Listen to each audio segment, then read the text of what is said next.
What is up, guys? Welcome back. I'm finally back. Been a little bit too long since the last live stream. Honestly, my fault. Crazy things happen over the last couple weeks, so unfortunate, but unfortunate, but I'm here. I've been wanting to do the best girl tier list for 2 weeks now, but stuff keeps coming up. I think I'm gonna shift my live stream to Thursday. I think like stuff just seems to happen on Wednesday, and plus Oshinoko on Wednesday, that drained me. My 2 videos I made today absolutely drained me, so I'm gonna need y'all to keep me going. So yeah, obviously the controversy around Oshinoko and the episode itself was just a double banger, but we'll see. I'll probably shift it to Thursday, unless Friday might be better. I might just put a poll up on the community page, see what everybody's cool with. Maybe a Thursday or Friday stream. I don't know what's better for people. So I know Friday, most people are like, it's the weekend, I'm gonna chill. But who knows? Wednesday worked out when I first started it, but unfortunately, as time went on, it just depends. I think I just need to shift it every season, because every season there's something different that pops up on a certain day that I need to cover. So, yeah. Yeah, the ending was a welcome surprise. Yeah, I'm hoping that it starts going forward as positive, but it's been a heavy show. It's been an extremely heavy show, and I'm happy about that. I'm really happy about that. So, yeah. What's up, Donut, by the way? Randon, thanks for dropping by. SlothTube, welcome by. Best thumbnail, yeah. It's funny because the 1-to-1 ratio, square version of it on sites, it's just literally just like cropped right in the middle. So, it works. I'm not complaining. Let's see here. Cheto, welcome to the stream, dude. What's going on? Nagisa, both Yamadas this season are amazing. The best, the waifu Yamada and the husbando Yamada. Right. Where's Andrea? I'm here. What else? Jerry, what's up? At least the ending was such a welcome surprise. Yeah, it's good. Petro, Team Akane. That's the wrap, guys. See you next time. Yeah, that's the deal today. It's a lot. And there's going to be a lot of it that's going to be like super quick, so don't get like too scared at 149. But yes, 149 girls. And as per usual, I'm going to put my stipulation, my little asterisk sign right here that goes down the bottom of the screen every single time. This is best girl. That means it could be, if it's a waifu character, it's because they're a waifu character, or they're just a great rote character. If it's like a cute little girl, like this cute little one right here, it doesn't mean it's a waifu. It just means that I like her character or whatever. It doesn't. Lolly characters are not waifus. So, I mean, to some people, sure.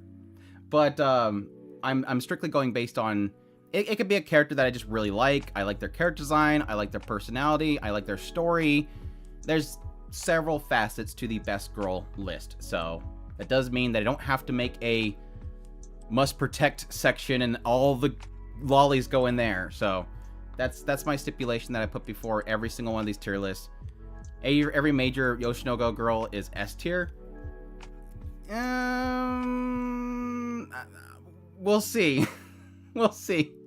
Of course, this is going to be based on roughly 6 episodes for every single show. There might be some shows that I've done 7, 8. There's some shows that may only had 5. I think most of them all are 6 and above. So this is about the perfect time to start going through and choosing the best. Even though, yes, they could have some character development going forward. Some could fall down. Who knows? Raphael, what's up? Welcome to the stream. Good evening. Hope you're doing well today. OS, yeah. It was a very emotional day, but I wanted to do this live stream because I always have fun doing live streams, so cheer up, Andrew time. Firefly-chan, every major... Oh, yours. I already read that one, sorry. Do you count Kubo? Because I count her... Did I put Kubo in here? I'm pretty sure I did.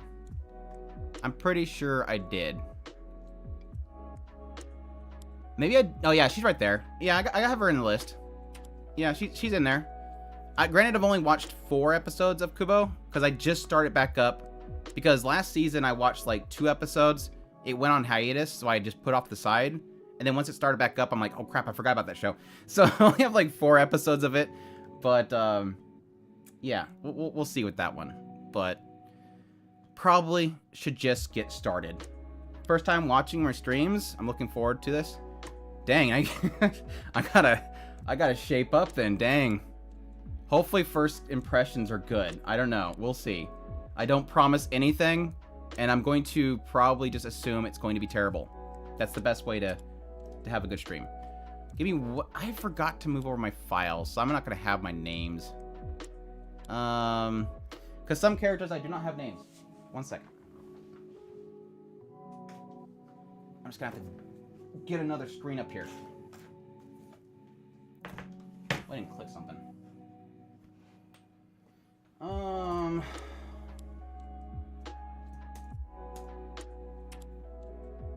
No, get off the screen. All right, here we go. Copy that over to here. This will be set up.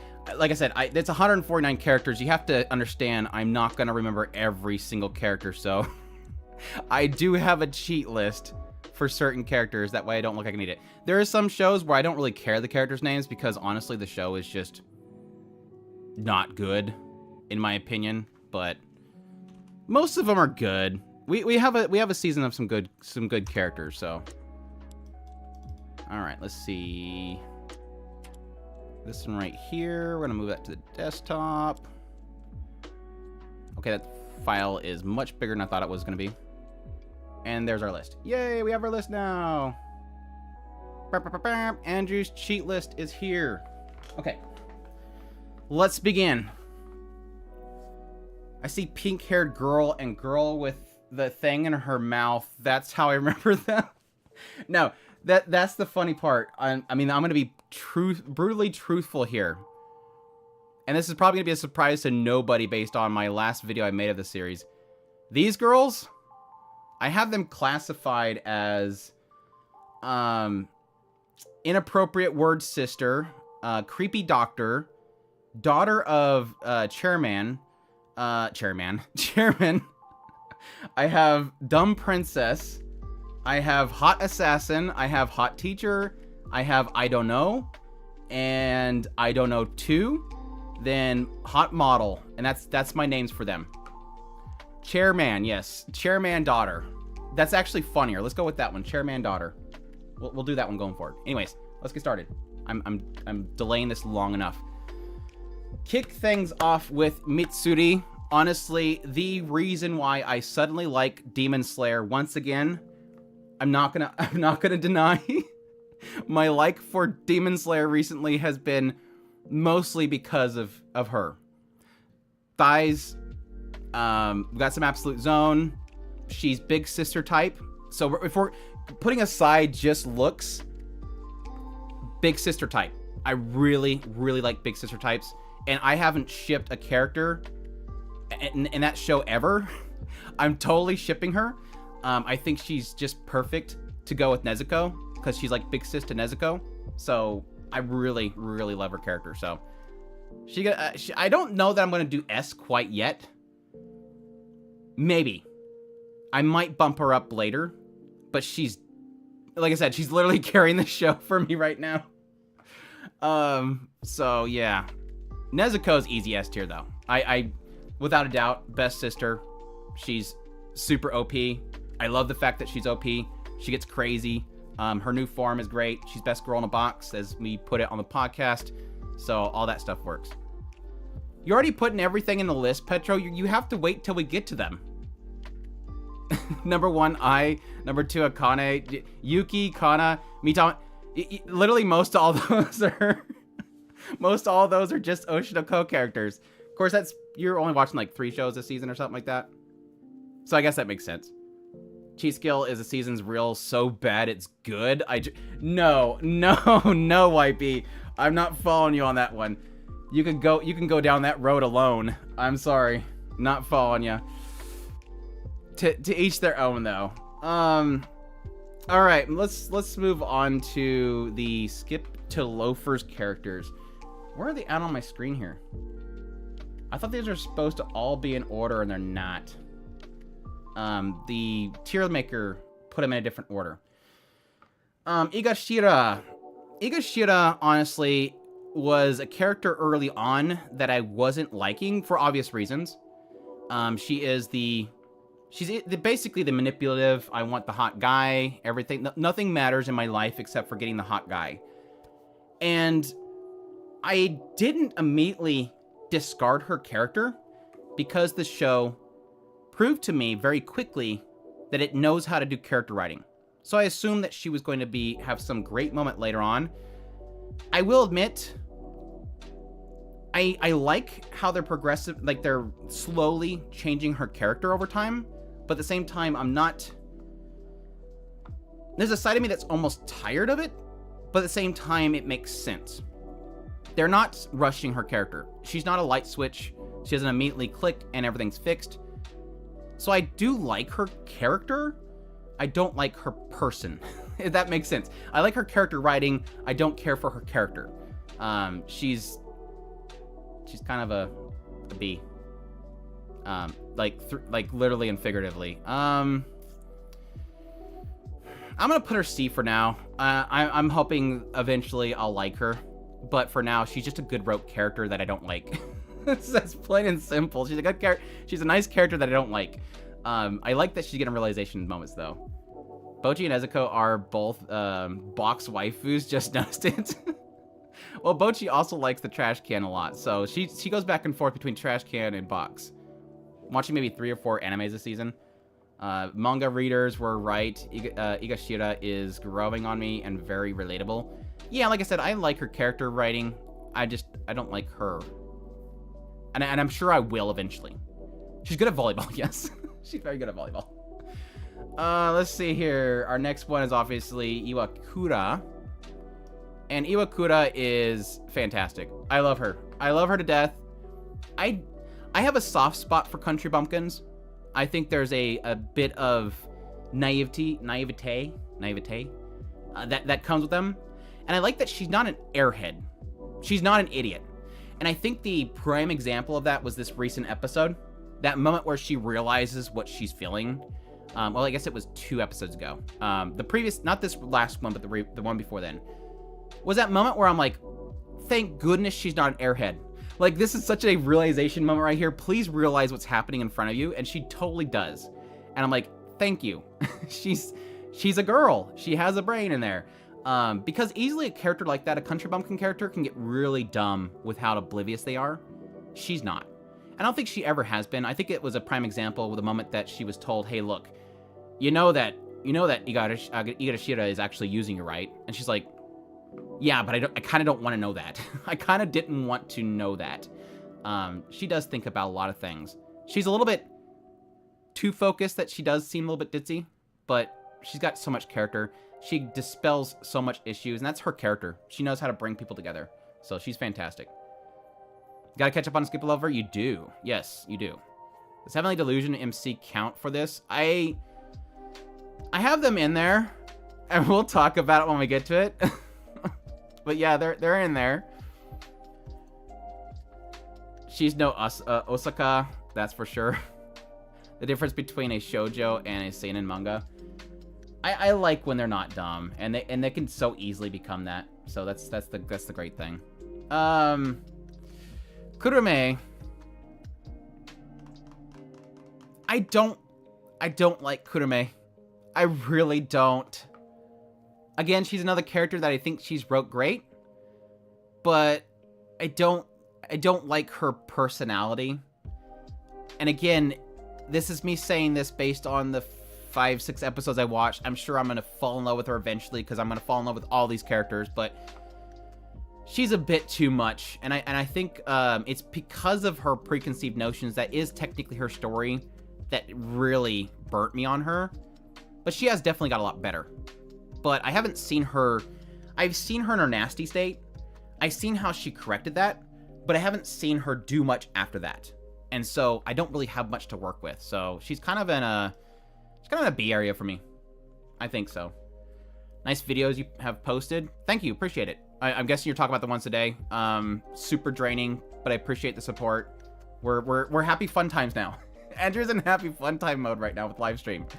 I hear that there's less shoujo nowadays, which is true. In fall this year, there's finally a new shoujo manga getting an anime adaptation, which is exciting for.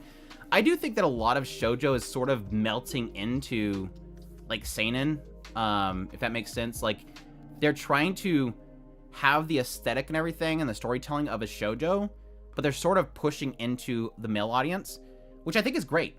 I think there is an element that, yes, a lot of this stuff, like Kageki Shoujo and stuff like that, might not appeal to a female audience, but I like the idea of, because sadly I don't think a lot of shoujos can live in the anime sphere, in manga and everything, because there's not enough audience for it.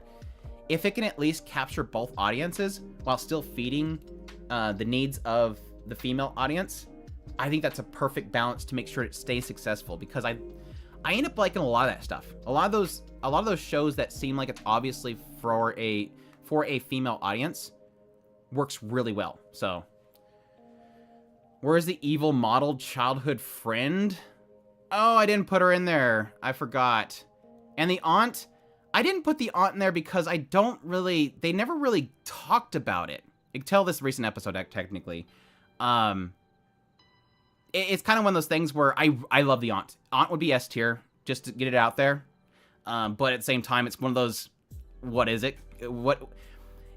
I like that he is, this recent episode I really did appreciate, because he's like, just make sure they know what I am, but this is what I am. I mad respect for how they wrote that. But yeah, I would totally say S tier. Technically, yes. And the aunt acknowledges that it's a male, but is identified as a female, so it is what it is. But I love him. I love her to death. Super good aunt. I mean, that's the same thing as Raeliana. I don't think they ever specified Nick, but Nick is S tier. If you want to put Nick in a best girl, it's S tier. I love Nick. I love that we have both the aunt and Nick this season that are like this really good portrayal of those characters that can typically not be portrayed well. Just like last season we had Tasty Peach. It was a super good character. Very, very flamboyant. Love the relationship of the aunt and Igarashi. Yeah, love it. I think their little episode together was great. I think she, like, literally opened up Igashira's eyes, like, so well in that whole segment. So it's kind of one of those, yeah, I know what you're going for there. Poor you. You'll change eventually. Don't worry about it. Murashige. I really, really like Murashige. And I assumed the direction they were going to take her story with her backstory and this idea of somebody that just kind of gets wrapped up in the dating scene and doesn't want to be a part of it because she got stuck in a bunch of drama, is that aspect of somebody that technically is attractive, but it's a curse at the same time, and she acknowledges it, and she kind of just wants to get away from it. And that kind of played into the whole beginning episodes in this idea that everybody, including Kurume, made assumptions based on her looks, which almost makes you wonder why she didn't just show up at school looking with, like, glasses and just, like, do the whole braid thing like most characters do, make themselves look nerdy or something like that just to get away from it all. But yeah, she's definitely one of the character that really kind of opens the other character's eyes in a lot of regards. She's not loud, which I appreciate. She just kind of steps in and says, "Look, you're kind of taking this wrong," which I do appreciate. So, I'll put her an A. I'm not super sold on her, but I think she's A. Solid A. Wish she has a bigger part in the main story. I'm sure they're all going to. Like, this writer knows how to write these characters. Like I said, with all these, they're going to probably shift by the end of the season. The class president girl, whatever her name is. What is her name? Takamine.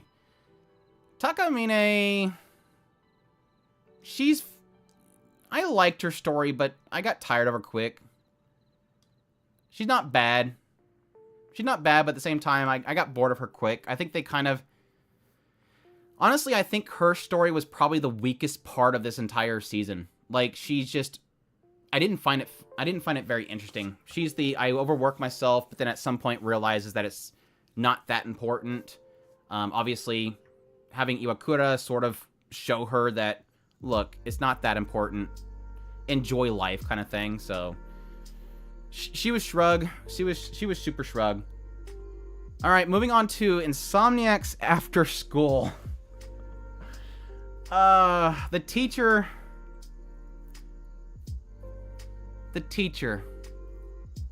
The fan thief. Let's just call her the fan thief. I think she had a great moment early on. She was cool. She's a cool teacher. She's very attractive. She gets points for being attractive, obviously, but I do like the fact that they kind of sort of misdirected her and just kind of, I knew she was going to help them make the school or the club. I just knew it. And I do like the fact that she's trying to give them a place to hang out, but at the same time, it is sort of acknowledging I have to do these things in order to justify it. So it was a good little moment. Yeah, Magari is the thief, right? I'm trying to stand on Magari's side. The fan is hers and the teacher keeps stealing it back. But Magari is... Can I say that? Hold on a second. Look, can I say that?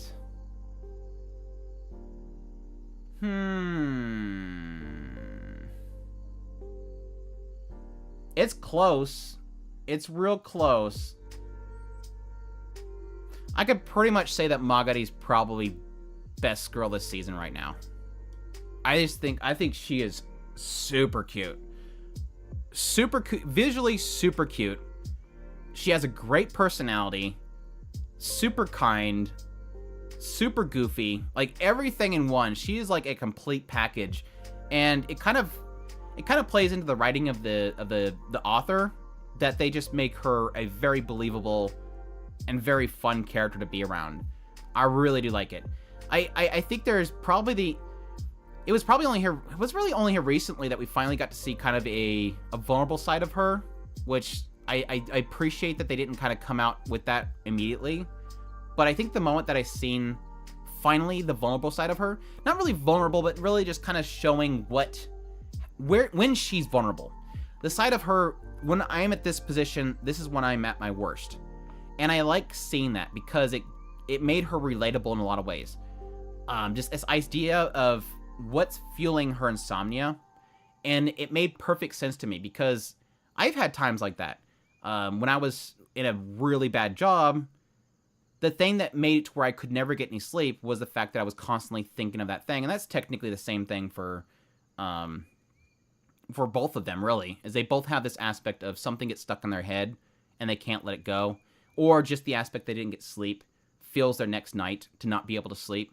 But she's super cute. Really do love her personality. Easy. I think she's... We'll see. No, there's one other one that's probably going to fight for it, but I think she's easily one of my favorite of the season.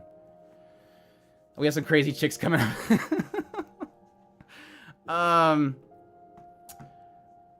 The arcade manager, Shiromaru. I really don't care. I feel bad, but I really don't care. Had a few cute moments, but I really don't care. You talking danger to my heart, right? We'll see. Not bad, but I just don't care. I think every time that they're on the screen, I just kind of go, so what are you even doing here?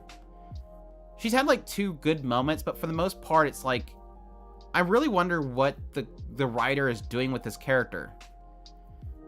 I'm late. What did you miss so far? It's literally on the screen, Adrian. Welcome to the stream, Adrian. Hope you're doing well. But no, I don't hate her, but at the same time, I don't know why she exists in this show. I'm hoping that eventually, I mean, obviously she is the photo guru, but that's about it. I'm going more blind by the day. I don't care. I don't like her design. I think that she has some spicy moments in the manga that we're skipping, which would probably make her a little bit more interesting, but I don't care. I don't like her design. I think she's kind of dumb in a lot of ways. Shrug. I guess shrug. Now, I think the surprising thing for me was that I think early on, God, what was her name? This is the one that I should know off the top of my head, but I'm blanking. Misaki.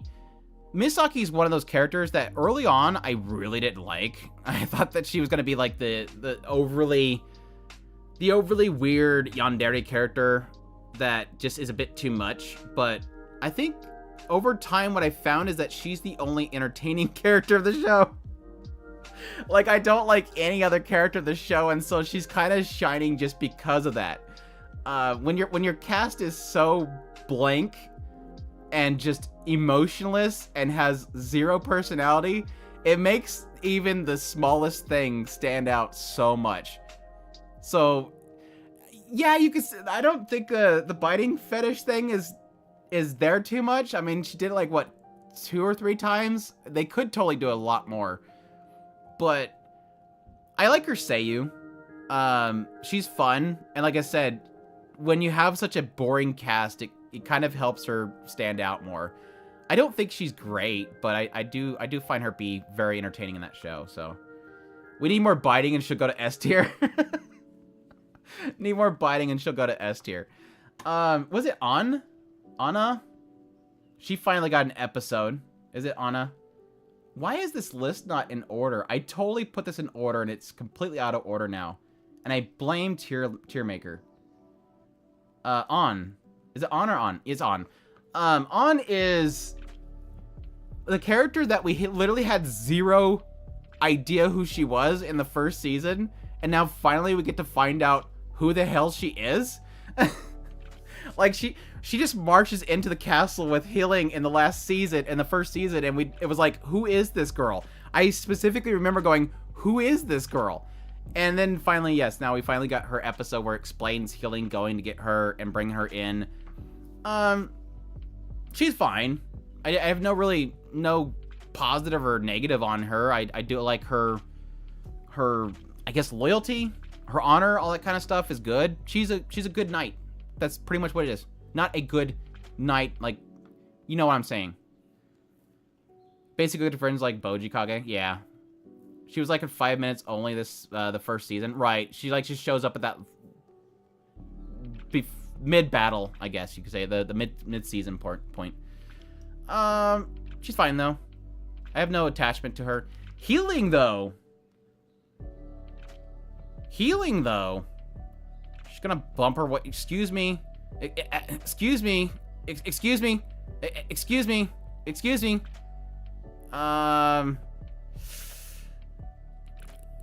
Yeah, there. I'll put her there. That's fine. I almost want to put her higher, but that's a lot to do with the first season. I love healing. She's literally like one of my favorite mom characters of all anime. Like, I was gonna do another best moms episode for Mother's Day, but then I remembered that I just did one last year and I don't want to do another one. But she's literally up there as one of my favorite moms of all time. I think the only other one that's kind of fighting with her is like, I just had it in my head and I lost it. Like the other moms I like is like Air TV. I love the mom in that one. Obviously Erased. Oh, Hike Story. The sister in that one. Oh my gosh, dude. Oh my gosh, dude. That's a mom. That is a mom right there. Super good. So, yeah. Love him. Big nose, big heart. I didn't like her design when they first came out with the show. Of course, there was a lot of designs I didn't really care much for. But it grew on me. I now, not that I like the pointy nose, but I now appreciate her character despite the pointy nose. I mean, there's still one more episode with her in the new season with Dorsch. That'd be good. I can always use more of. I'm definitely shipping the two of them. So it's good stuff. Good stuff. The friend, I don't know her name. She shows up like twice. Hara. I feel bad for her. I like her nature. She's definitely cute. I like that she's trying to get herself more fit, despite the fact that her possible love interest is a feeder. her possible love interest is a feeder, and that's a bad route to get involved with girls out there. But at least there's not like a total disappreciation for who she is, that she wants to get better, but at the same time, it's not like it's not a negative. She is quite cute and has boing boing. No, I like her personality. She's super cute. The sister? This is a sister, right? I get these two pictures mixed up because I don't have anime pictures, but I think this is the sister. Kana? Literally had, like, what, 4 minutes with her. She's mischievous. I want more of her on the screen. I do like her whenever she's on the screen, but they don't utilize her enough. But she's fun. I like her. Just need more of her on the screen. She's the gender bent GMC. The boyfriend, Kobayashi, the boyfriend. I love the boyfriend thing. Nobody gets around Yamada because the boyfriend is always there to push him off. I do like her. I think she's cute. She's a lot of fun. Again, another one that just, I don't think the point of I think the only negative I could probably say for that series, Danger to My Heart, is that the characters almost don't really, the side characters don't really get much spotlight. They're so focused on Yamada and everything that it doesn't really focus on anybody else. So it's kind of a negative aspect, but it doesn't ruin the show for me. I love it to death. The one that the boys argue with all the time, Sekine. She's goofy. I really do like her. I think she's the only reason that I can bear with the boys of the show, because they're super annoying. And I'm not against the perverted boys on the sideline that constantly bring up dumb things, because they're boys and that's technically what they do. There's a lot of boys that do that kind of stuff. But I like the fact that even though they kind of annoy me, she always kind of messes it up. Like, every time they try to do something, she's always the one that messes it up. So, like, I give her, like, mad respect. But again, not too much of her character. Good, I'm tired of the series taking time away from the main story, develop side characters. Yeah, I like their presence, and enough that they kind of, at least, I like them having a presence there. I just don't like it whenever there's too much emphasis on them and there's nothing to them. I think that's the only problem that some writers have. She always sees through them, yes. She like just reads them like an open book. Yamada. So story time. Starting out Dangers in My Heart, I was thinking, okay, this is gonna be a perfect waifu show. Oh my gosh, here's the whole, like, she literally does the Inukai-san dog's routine by getting superly overly happy and dancing and murmuring when she's eating chips. I was like, holy crap, this is Inukai-san's dog again. I still thought she was cute, but I wasn't sold on her. I just figured, okay, waifu character, shrug. It wasn't until they had the whole situation with the basketball hitting her in the face where I sort of got an indication that, because I got emotional. And yes, a lot of that has to do with the director and the studio and the music artist, who again has done A Silent Voice. He's done Liz and the Bluebird. That musician with the directors made me feel emotions with what is simply a girl getting bumped in the face. Granted, it is important to her because she's a model, but it's like ever since then, just seeing her, not what she says, because that's the whole point of Danger to My Heart, I believe, is really show not tell. Yamada is a very unknown character because you sort of have to pick together what she's thinking based on how she acts. And I think with every little hint that they give from her, slowly shows you, oh wait, she has interest. Oh wait, she's embarrassed about that interest. Oh wait, she's not comfortable enough with committing, or she's too embarrassed to admit that she likes him. And I like how they're doing that. And I think how they have managed to portray her character makes me love her as a character, and also like see her as a really what's the best way to put it? She's believable. She's absolutely believable. So, it's so hard that we don't get her inner monologue right. And I like that, actually. I actually like that about her. I think it's very clever the way that they're doing that. Again, I'm assuming that's on purpose. I'm assuming that's on purpose. You're supposed to read her. Like, just how she's... You're literally the main character trying to figure out what she's thinking. Granted, I'm figuring out faster than he is because he's kind of a dork, but yeah, she goes up here.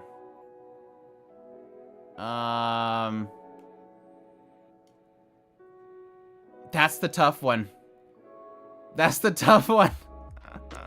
I think she goes under. I think she's gonna go under. I think she's under. She's a bottom. That's a tough one. That's a tough one. That's a tough one. Both for their own reasons. Both for their own reasons. So many people getting hit in the face this season and had her nose in a stint.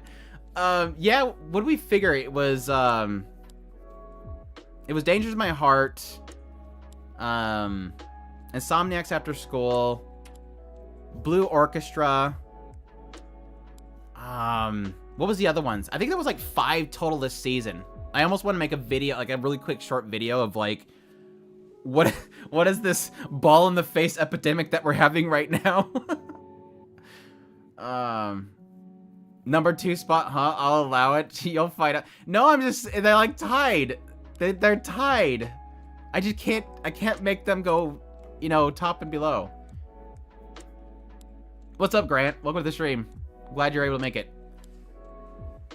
That makes me want to watch the One Tall Girl shoujo because she made me like tall girls. Seeing how cute she is. She's super tall, at least compared to him.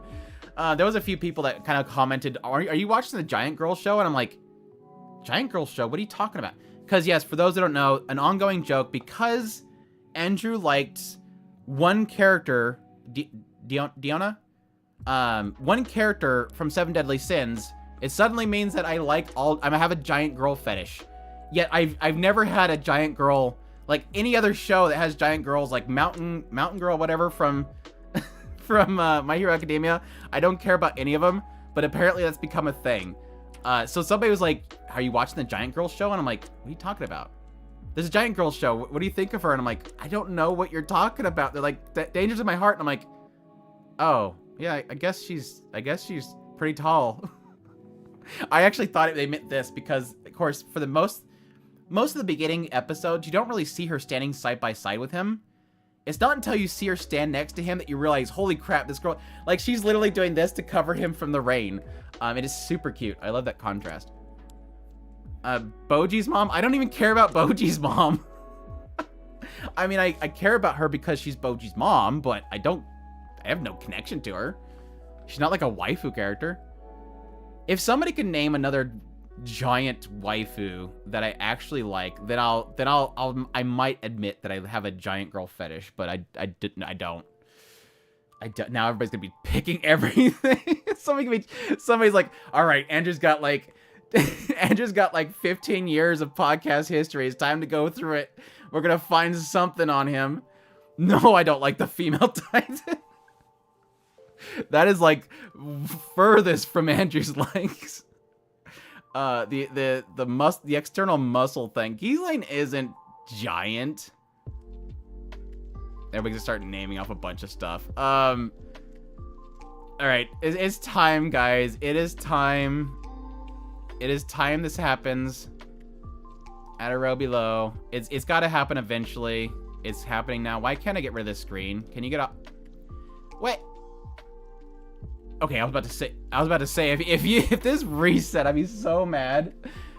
It did move these up top though. Can I add? Can you allow me to add a list? Okay, the X is here now, thankfully. Add a row below. Close. There we go. We got it. We got it, boys.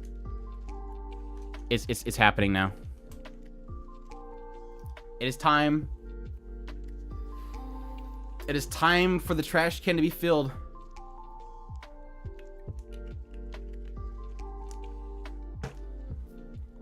And No, it's not the Oshinoko that came at the top.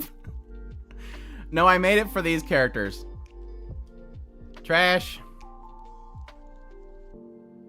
Trash. She's okay. She's okay. She's about the only... This girl is literally carrying the show. I don't think I could... For those who don't know, this is the... I got reincarnated into another world for a second time. Yeah, like... I knew this was coming. What show is he talking about? The show that nobody's watching, that only Andrew's watching? Yes, he's Sekai to another world for a second time. Yeah, the Leviathan god, sea god girl is literally the only thing carrying, like, she's literally carrying it, like, dragging it and saying, we're gonna finish this show, don't worry, Andrew. The rest of it's just nothing. Jay-Z's watching it. Do you like it, Jay-Z? Am I stepping on toes? Not that it matters. I know that you probably don't care. She's not bad, but whatever. She was kind of cute, but then she was like literally only like 10 minutes. Yeah, it's just a bad show. Yeah, just trash. I have other stuff to put in D. I don't need to have anything else. It's mad, but you're enjoying it. It's so weird because it feels like a second season, and I'm like, where's the first season? It's really what it is. You watching it also, but it's non... I'm not gonna say it. I'm so not gonna say it, because last time I regretted saying that. I'm not gonna say it again. Carrying the show on her shoulders. She doesn't have much for shoulders.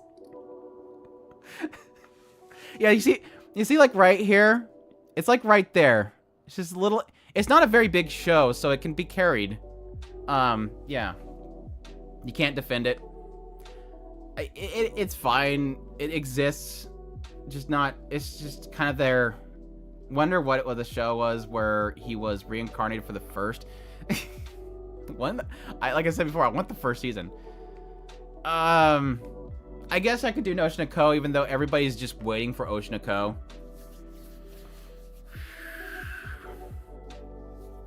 I'm not watching Isekai and Cheats. Isekai are the only two Isekais I'm not watching this season. I can't do Oshinoko. I can't decide. That's gonna be the problem part. All right, again, so this is based on 7 episodes of Oshinoko, and I'm sure based on the writing skills, things will change because it's just that kind of show. Just like the Skip and Loafer show. All those characters can probably shift because they're doing so well with the character writing. So, yeah. The prequel should be better. Totally agree. That just shows I'm not watching the show. I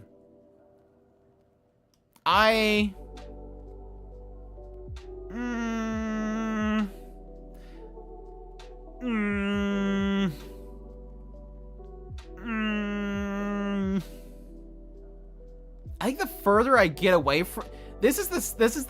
Let me explain. Let me explain. Scott's got the idea. I'm thinking of putting her in A. Let me explain. I almost want to put her S just because... I want to put her in S because Seiyu, design, personality, and everything. But she's kind of one of those characters that the further you get away from that initial introduction, she's like the least of all the characters. Like, the other characters are so better wrote because they're given so much time. That's the only problem with is that the further you get into the show, the more you realize the other characters are they have more time to develop, and there's so much more character to all the other characters compared to her. So, but it's Ria Takahashi. It's Ria Takahashi. Do we really know her? She feels so basic. She is a lie. Her entire life is a lie. I is cute, but I think she's B at best. Let me explain. No, there's too much. Let me sum it up. This is the best girl, not best VA. I know. I know. Stop criticizing my likes for seiyus. If Kendra Suda voices a female character, damn straight it's going into the S tier no matter how terrible a character they are. Fight me. But yes, I do admit I'm not going to put Megaman in. Well, I might put Megaman in. I don't know. We'll see. Wait, you can't say... You can't? I thought that was only Twitch. Is YouTube joining that whole thing? I would still keep her on S. I'm going to put her in S for now, but I might bump her down. Because, yes, let me just get it out of the way. Kana? S. S. Yeah, I even put Kana here. I think I might put Kana above Yamada.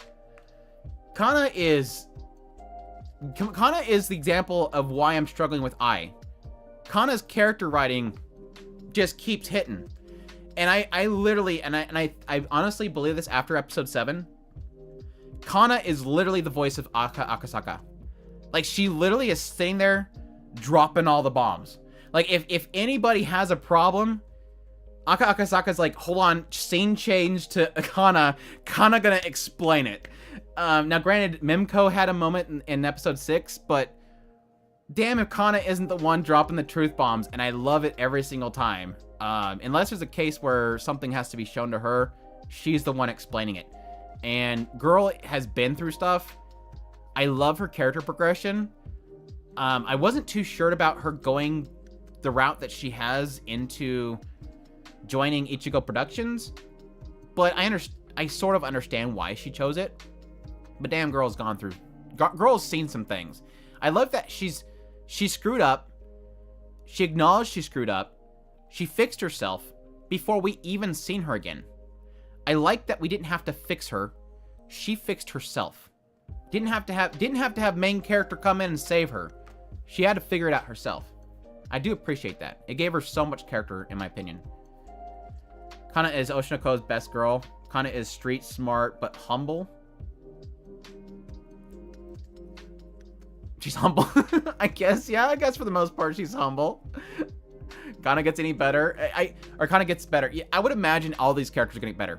I mean, literally, the amount of growth that Mama 2.0 got was great. Miyako or something like that. Isn't her name Miyako? I feel bad that I'm blanking on her name. Yeah, Miyako. Okay, I got the name right. Good. I'll just say any of the characters in the S tier. Let me know. I'll let you know afterwards where they're from, and you can go watch those shows. I have to.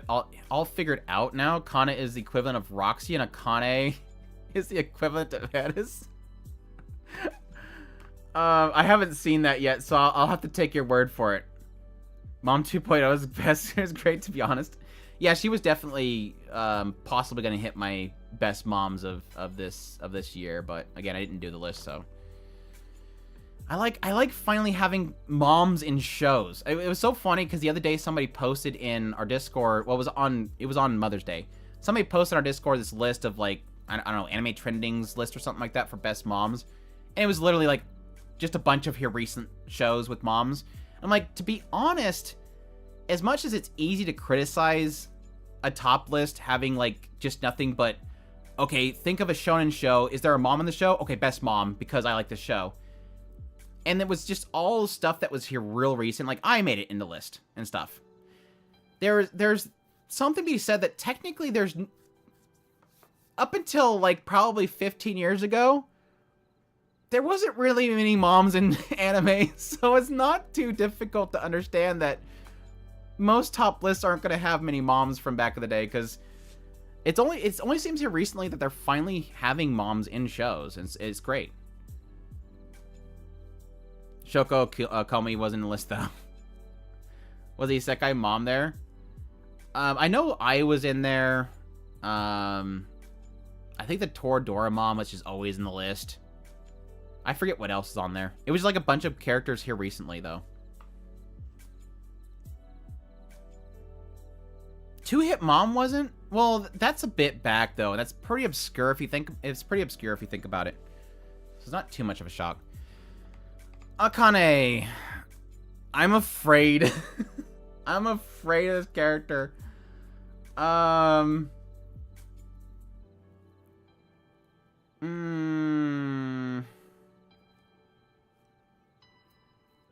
like her story. My heart breaks so much for her. She's literally been pretty much killing me, hurting my heart over the last 2 weeks. Everything around this character's story and everything.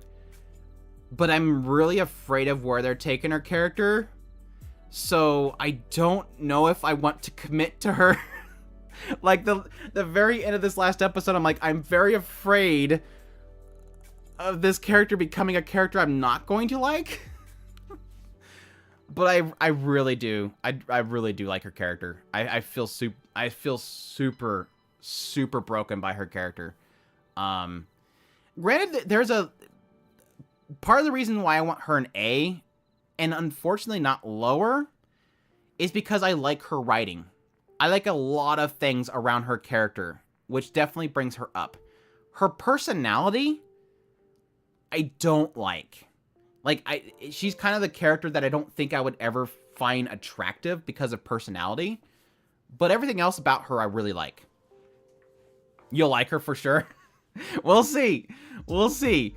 Next week, when the next episode airs, I don't know if it's going to happen then or if it's way down the road. We'll see. I might kick myself. Will she turn dark? I hope she doesn't. I don't need the answer, by the way. No spoilers in the chat, people. No spoilers in the chat. I really do think that she's going to break him up. Friera. How many people get flashbacks of Wonder Egg Priority the moment they hear Friel? Friel is... I don't know anything about her. I think she was... I like the fact that first impressions of her were good. Well, okay. Let me correct here. Again, this is based on probably 2 minutes of interaction with this character. Very first impressions. Holy crap, you creepy girl. The eyes creep the hell out of me. Yeah, they hit... I immediately thought of those Mark Zuckerberg memes where Mark Zuckerberg is some kind of like lizard alien man. Those eyes were creepy as hell. Adrian, stop. You know those eyes are creepy as hell. Even the manga didn't look creepy. I seen the manga panels. It didn't look creepy. That looked creepy. Like legit, I was waiting for like this tongue to fling out and hit her eyeball. That's how creepy it was. You know, like the lizard where it like licks stuff off their eye? I was waiting for that when she first got introduced. They're alluring. I'm not going to comment on that. I'm not going to comment on that. You do you, Adrian. But no. That aside, we're going to take that, we're going to put in that box, put that aside over to here. I do like when they first encountered her. She was somebody that was very observant of other people. She knew a lot about people around her. She's literally what Akko should be doing in that school, which I gave her a lot of credit for. She's making connections. She knows who's who. She's a smart girl. Eyes are just creepy. But we'll see. I'm sure, just like every other character, I'm probably going to absolutely love her character when she finally comes around.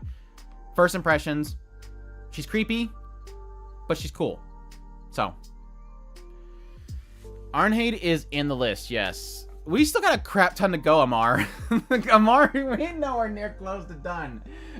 We ain't close to done, man. We ain't nowhere close to done. Memcho is my spirit animal. Memcho is my spirit animal. If I ever been so relating to a character, it's Memcho. Now, Memcho, once we finally get into her, might change my mind, but because we really haven't truly gotten into her, but we get an idea of what she is like and what she does. And obviously, chick's a YouTuber, and the knowledge that she's slapping down is what YouTubers know. So everything she speaks is literally like she's speaking from my mind. So I can relate to the girl. She knows what she's doing. Love her. Are we gonna be here forever? That you've signed up for it, you're gonna be here. Yeah, Yeah, I think I'd go S tier on her. I just like everything about her. She's super good. Even though she probably wouldn't date me because, one, I'm not the most attractive person in the world, and two, she doesn't look like she's into any relationships right now, so. And if she was, she had to keep it secret because that would not work out. What is her name? Minami, because, like, she literally doesn't exist. She looks like Rin Kagami. Kagamina. I'm blanking on that name. I don't know why. I know the name, but I'm blanking on it. Oh, I'm signed up for All Night. She was in one episode. She does modeling, and no, it's not pinups. High dive. She. Oh, yes, Reen. Okay, Reen. Okay, I got you. I got you. Thank you. Thank you. Thank you for clarifying that. Yeah, Reen. I know what you're talking about now. Yeah, I could see it. But no, she's not a pinup model.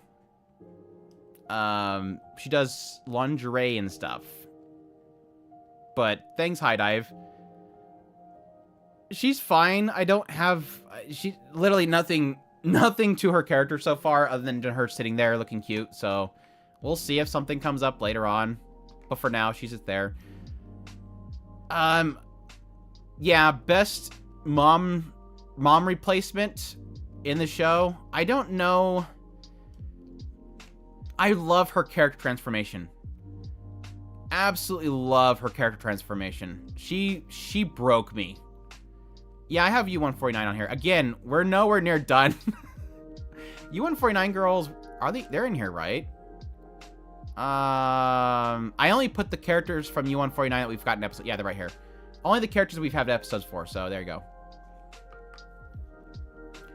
Yeah, her scenes are super good. I love that she's a character that at first she's nasty, but at the same time you understand why. I don't think that she was a nice person, obviously. This is a girl that's like, I'm gonna dump everything because I'm getting stuck with this and I wanted to get with hot guys. Literally, she was wanting to cheat on her husband. She was not a good person. But I like that because from massive flaws, from nastiness, she slowly got to know them, and then over time, she became that replacement they needed. She stepped up. And my gosh, what an absolute turn of a character. Absolutely loved her. One of the 15 moments in that first episode that I bawled my eyes out for was a moment she said, I'm here for you, basically. Super good. Super good. And I like even later on throughout the episodes, she is still sort of a critic.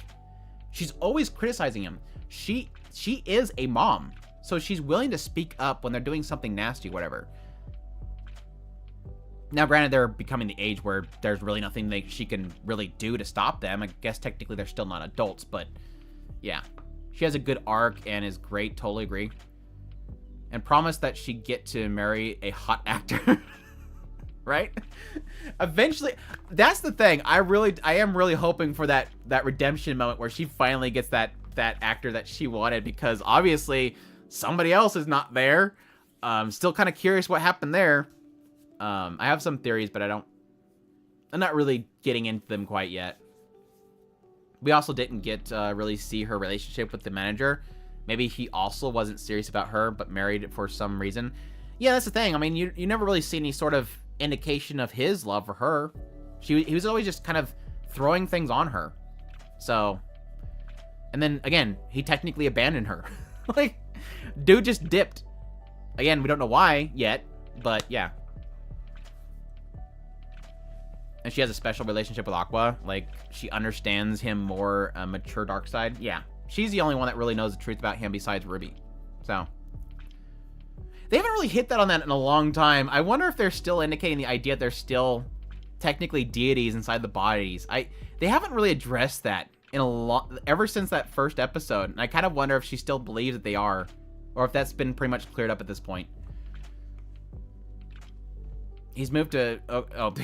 Somebody's posting spoilers, damn it. I almost read that. Bad, Ed. Bad. Bonk. Somebody got the Adrian bonk. How dare you, Ed. Woof. Anyways, moving on now. Somebody ruined the mood. Ugh. I gotta... If you guys start posting spoilers, I gotta start being slow on when I read chats out loud. Ruby. I really, really, really, really, really love Ruby. I absolutely adore her character. I will say that here recently, she had a moment like 2 episodes ago, but she definitely got sidelined by the current story arc. But oh my gosh, I busted out crying so many times in the first episode over her. This isn't Mashiko Mondays. I get PTSD every now and then, Sabasu. I'm glad Adrian is here. Whenever I have to talk about Oshinoko, I gotta make sure that Adrian's gonna be in the chat, just like for the premieres. But now Ruby breaks my heart so much. She's essentially the character that wasn't able to and now is able to. Somebody that was... I found it really funny that, or interesting, a couple episodes ago where, you guys know based on my thumbnail if you guys watched the video, but at some point realizing that Ruby would never be her mom, and I think that's a good thing. Like, Ruby is literally not her mom, despite the fact that she wants to be her mom, based on the fact that she doesn't understand what her mom truly was. And I love that aspect because without her knowing, I believe at some point she is going to be what her mom couldn't be, which is a good thing. She's literally the trope idol center, the one that wants to be bubbly and happy for everybody and be truthful to everybody, and her positivity is what sells her, versus what her mother was, which was technically, obviously to most everybody's eyes, what it needs to be, which is a lie. So, but no, just really about her past, her new self, all that kind of stuff is super good. She's broke my heart so many times. I love her personality, super cute, all that stuff goes into it. So I like Ruby in the first episode, super good. I was wrong. Ruby is best girl in Oshinoko. Gonna change it every time Andrew explains stuff. Not sure about Ruby, could go either way. First life was hard, bro. Yeah, it broke my heart. The moment that Aqua pointed out that, or I pointed out that Ruby was always walking and moving as if she was going to fall, I lost it. Like, I literally lost it. Like, the waterworks said, open the floodgates. They're coming out for you. It hurt because I know what that feeling is like. After I had a surgery, and I wasn't down for very long, but I understand that feeling. And when I think about that multiplied by years, it makes perfect sense in my mind. That feeling that if you fall, something is going to break. And she's felt that her whole life in her previous life. And so it kind of affected the way that she moved around. Anyways, moving on. Moving on. This is going to turn into an Oshinoko string. We got one more Grant. We got one more. Yuki, I kind of mentioned in my last video, I don't know. I do like her, but there was like a little side of me that's kind of question mark about her because I don't know if she's truthful or not. I just believe that I think the things that make me question her is really just answered in the idea that she's subconsciously an actress. And so she always has her mind on the camera. I think the police, when they were at the police office, that pretty much sold me on her, that she is truly this way. She truly does care about what's going on with Akane and everything. But there was a side of me that was almost like, oh, did we reveal that? Because that made me really not trust her. I think she's truthful. Now, granted, she is a person that sells a facade. She obviously puts on a facade for the show. My question mark was what she was like outside of the show, and I couldn't never get a grasp of that. But I think the police office sort of quelled that for me, or at least calmed my thoughts about that. I think she's sweet.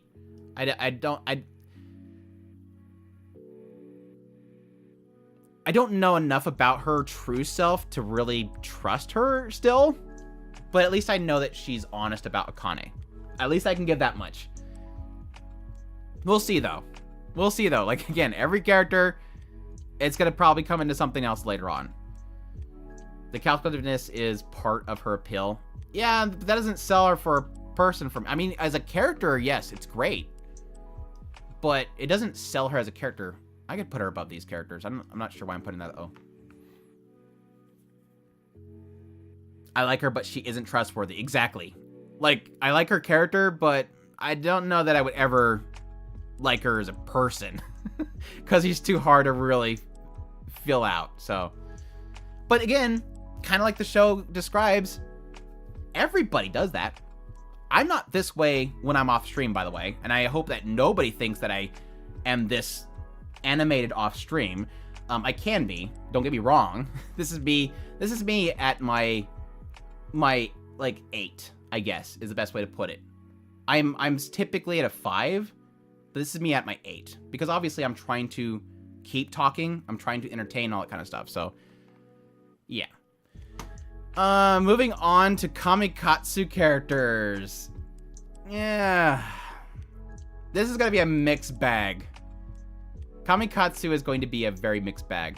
I couldn't find the girls in Oshinoko cute because I'm too focused on the story every episode, right? Triple S tier right here. All Kamikatsu characters are triple S tier. Where's my Kamikatsu characters? Why does this list suck? Why is my list so bad right now? They must be the 20s. Have they made 20 shows already? There they are. Found them. Why is my scroll terrible? Arudaru. Arudaru is thirsty. Aru is thirsty. That's who she is. I like her. She's not great, but I like her. She's a bit thirsty. She's a thirsty girl. There's appeal to that. She knows how to crank the old lever. Anyways, Atar, this is another one that struggles because this is like voice Aoyuki. Aoyuki, I kind of want to put it up there for Aoyuki. I love Atar's design. And I love the Seiyu. And she's sort of a goofball. I sort of like her personality a little bit. She's a little bit of the broken but trying to figure things out type of character. I'll put her in B.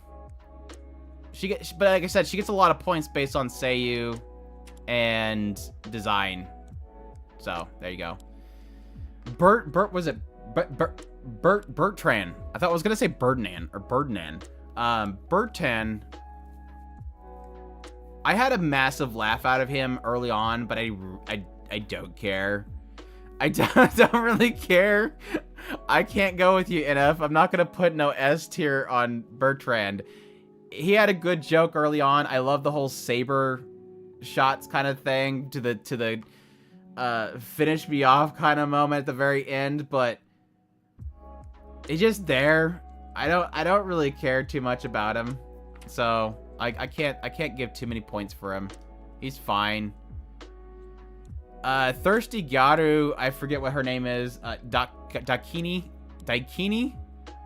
Sounds like something out of Willow or something. Daikini. Again, I have nothing to say. Maybe something later on. She's a Gyaru, which she definitely has design going for her. The cosplay is grand. B for brown tier. We got the tan going on. We got tan characters. Loki.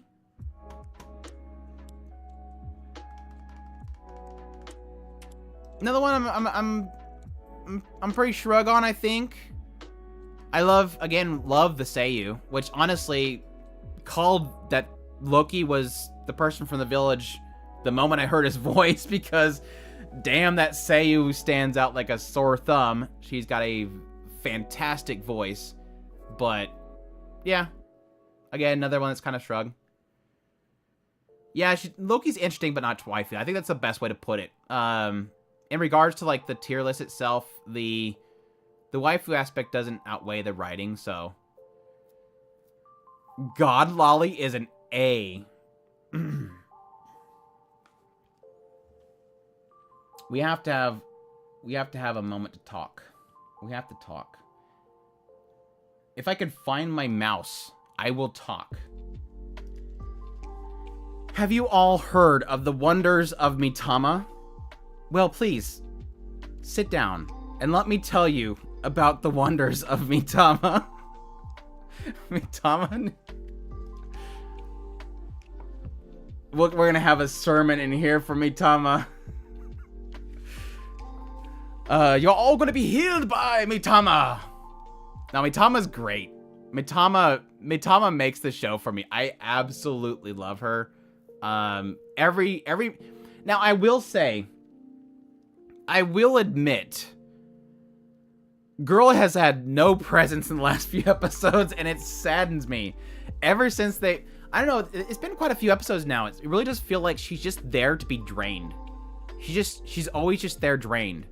And so a lot of the great moments, whenever she's not, she steals the show. Like, Loki's whole spiel about everything that's happening in the world, she was comedy relief that entire time. Like, just blowing up from the electrocution, basically saying, yeah, I did that, what's up? That's how it works. But damn, I'm tired of seeing her just a little white blob on the side of the screen every now and then. She's there to be drained. Yes, I'm not gonna take that back. But yeah, she's still great.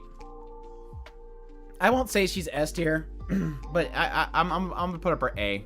Like, there's a side of me wants to put her S tier just because the hatred for this series and how great she is, but she doesn't really stand up to all the girls in the S. That's the only problem that kind of makes me not want to do that. So I am used to my quotes being taken out of context. That's for dang sure. Now, I like it whenever the quotes themselves are not out of context because I fully accept them, like my statement about Kendra Suda. So, same goes for Ranger Murata, honestly, by the way.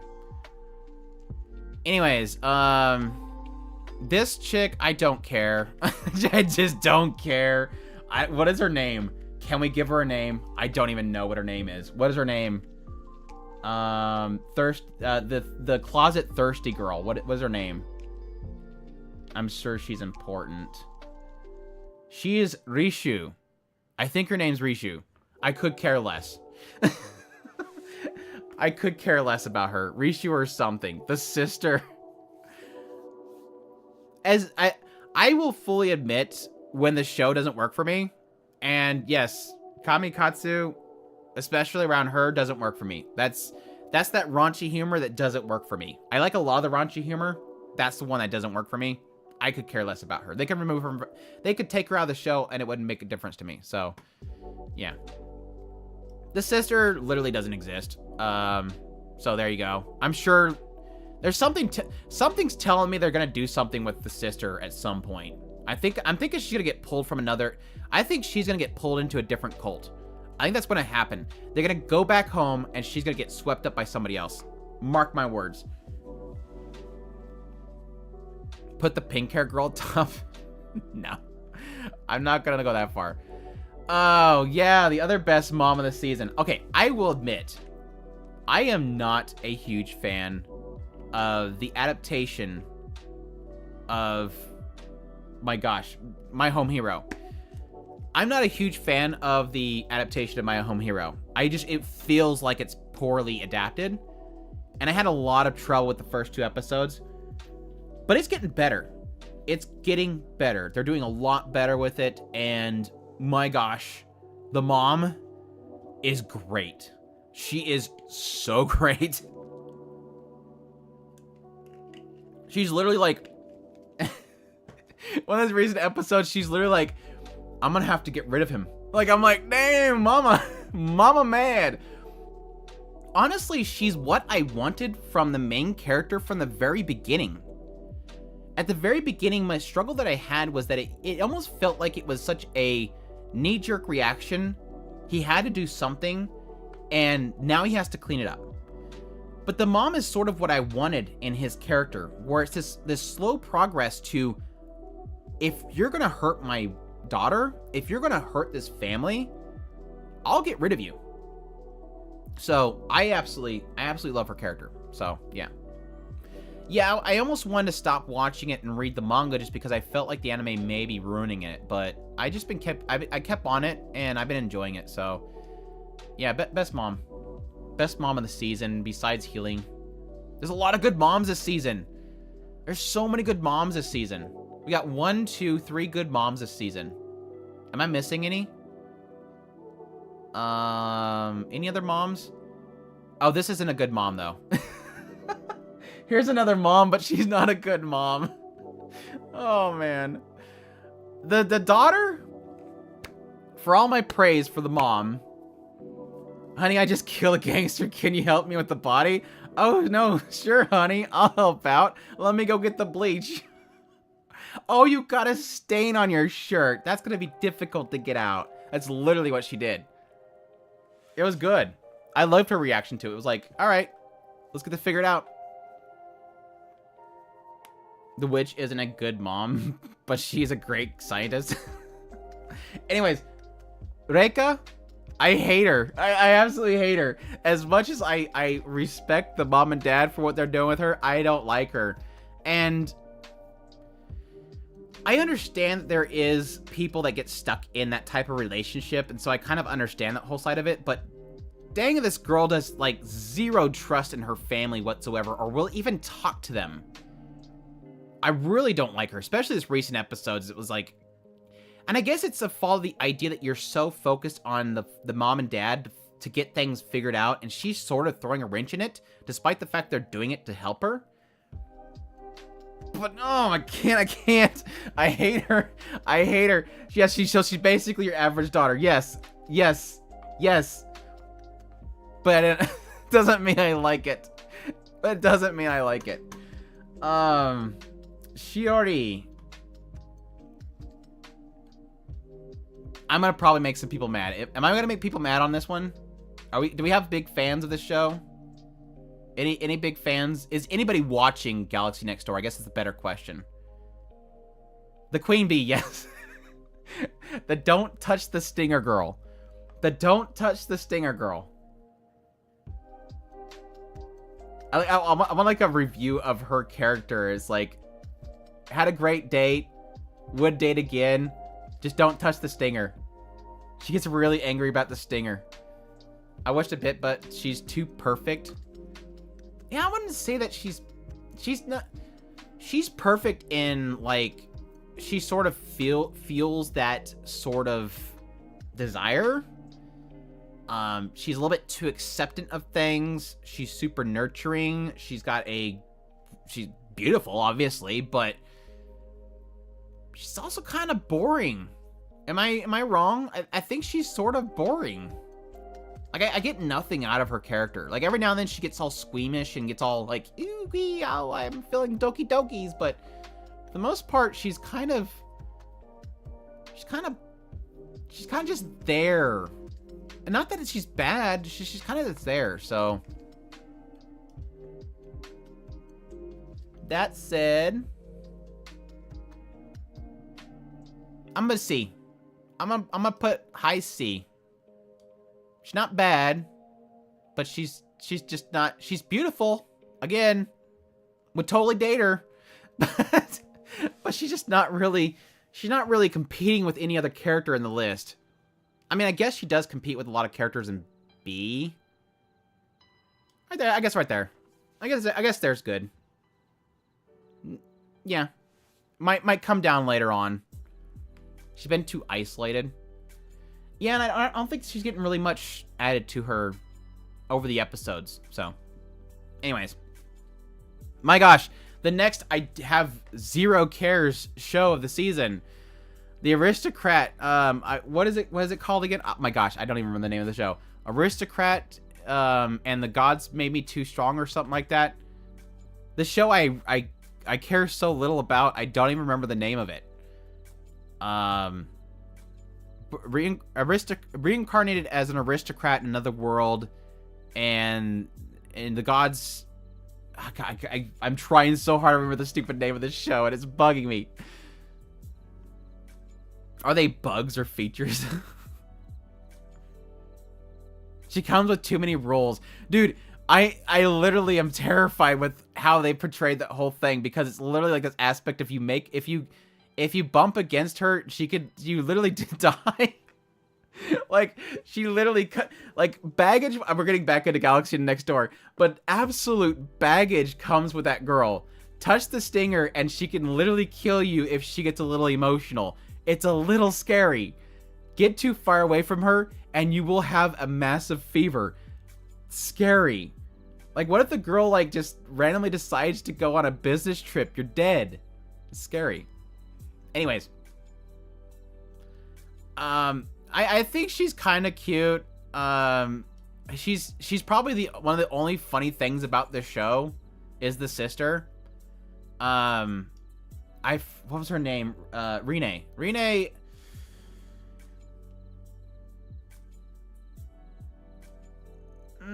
No, this is Silk, isn't it? Yeah, this is Silk. Rene is a sister. Silk is funny. I think of, she's kind of, the sister's funny when she's on screen. That's about all I can give her. And Silk is, I just like her personality. She adds something to this show at least. Like some chemistry. This girl is just an absolute blob of nothing. Was there, I think this is the princess daughter, the princess, right? And this is supposed to be the baron's daughter. Maybe backwards, I don't know. The princess, I think the princess daughter literally has zero personality whatsoever. She's just a moe blob. Like, she's kind of on the screen. You're like, oh, that's a cute moe blob, and then she goes and she goes off the screen. The show is so garbage. I don't even know why she exists. She's so obnoxious. The elf Tifane, I hate this character so much. I hate every scene that she's in. She's too much. She has one joke. Granted, all the characters have one joke. Like, literally, the sister is, I love my brother. Her joke is, I love him. Kaine. I love Kaine. I'm gonna marry Kaine. That's literally that's their dialogue for each of these characters. I love my brother. I don't want to say it. I love Kaine. I love Kaine. I'm gonna marry Kaine. The show's that bad. Trust me. She looks like the bird Lolly from That's so true. That is so true. What was her name? Lafina, whatever. It so fits. Oh, good one. Good one. I like it. Philo, thank you. Fido. Yeah. Alright, Hell's Paradise. She was cute. She's like some girl from a village. I don't know. I'm sure she'll have some great moment in the show. She's cute. Want to protect her smile. That's about all her character is so far.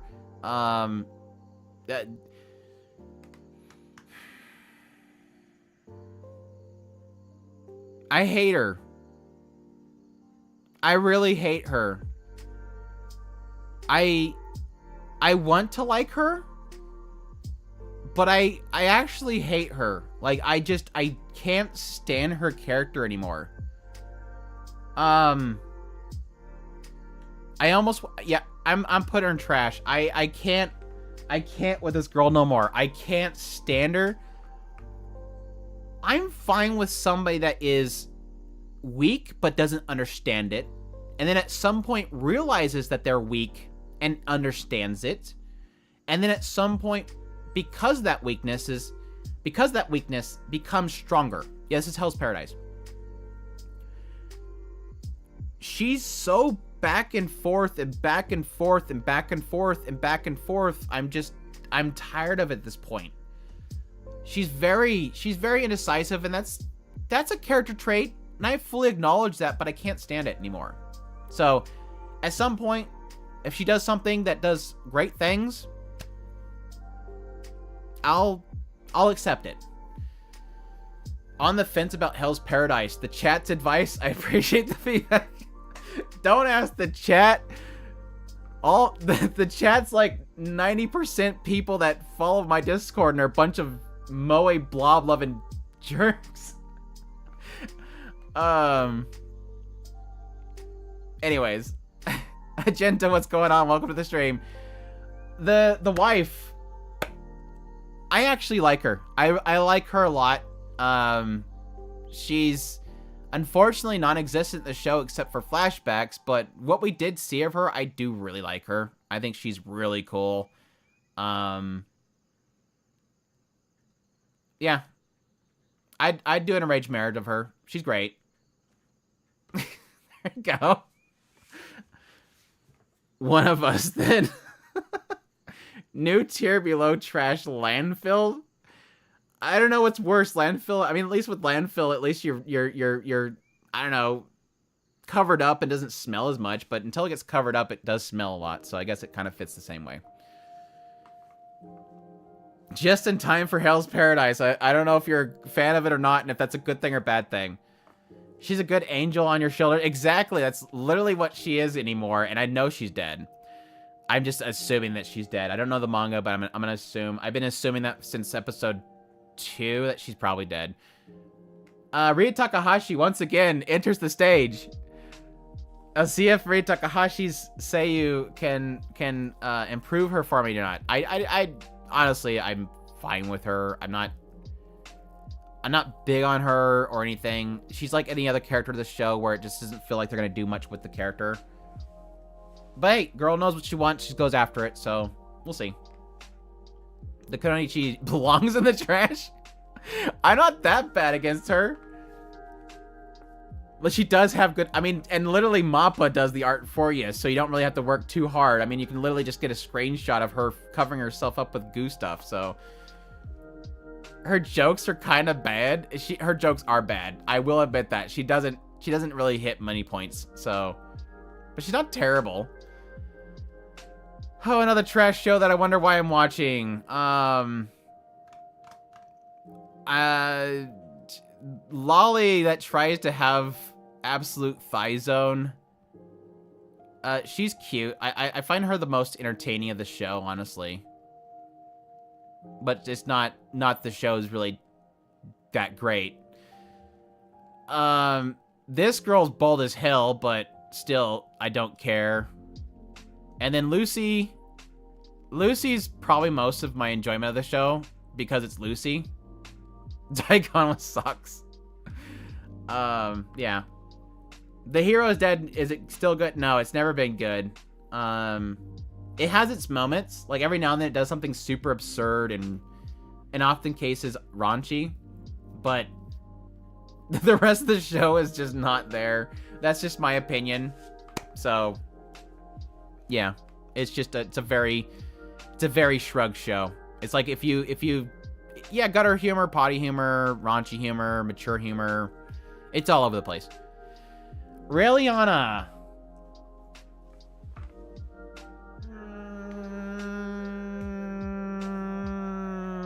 Raeliana. I think I'm gonna go S. I really like her. I think she's definitely her technically, and also the Duke himself. I think really makes the show. Really love their chemistry. It's always been something I've enjoyed about the show. And my gosh, the recent episodes, even though it keeps leaving on cliffhangers and it's driving me nuts, I really like her character. This show, honestly, for me overall, is in this sort of area where I want to say it's the gem of the season, but there's something about it that might actually ruin it. It's sort of giving me signs that it's not going to do much of anything, and I'm afraid of that. But I still do love the chemistry. I'm really into it. Show and I've been playing a bunch of games this season behind on my... It's, why did Raeliana end up at the Duke's mansion? As a bowler, I can get down with gutter humor. But that's a Genghis Khan joke. Scott, are you Genghis Khan and you just renamed your username? Just burn it, bro. Comment coming. Yeah, if it doesn't get done with it, I'm definitely gonna want to get into the manhwa. Yeah, this chick, trash. It's just, I mean, is that a surprise to anybody that she's gonna go straight in the trash? Now watch. There's only one thing that's gonna save this character, because she's the villainess. She's the villainous character. The only thing that will possibly save her as a character is if they pull the villainous story on her. The villainous story is the idea, or the villainous isekai trope is that the villainess, at some point, you'll realize she's dedicated herself to this thing, and it's getting taken away from her, so she has the right to be angry. They'll probably do that, but we'll see. But for now, I hate her guts. Yes. For now, I hate her guts. For now, she's literally, Nick is very allergic to her. That's all I'll say. Nick is very allergic to her. Yeah, that. All right, the sisters. The sister shows. I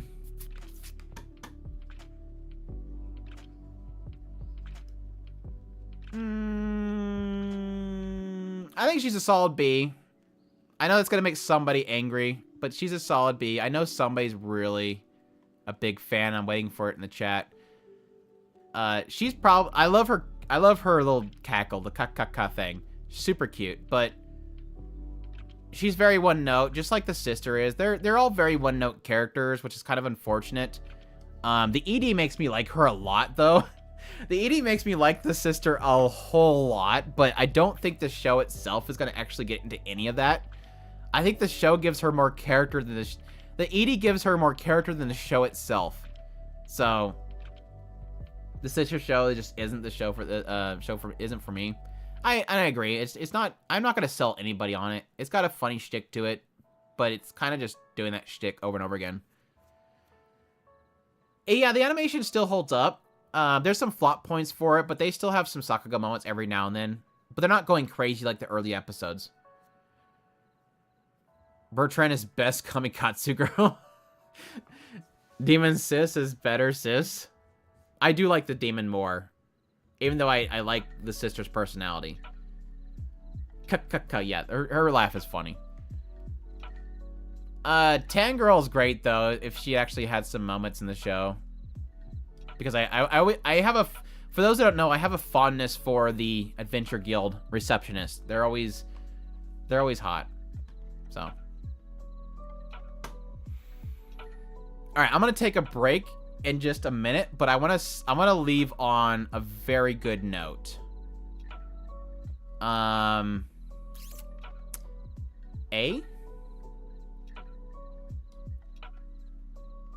So we're gonna go A. Trash.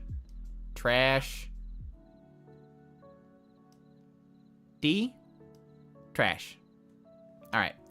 I'll be right back. Let me get a quick drink, guys.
Alright, back.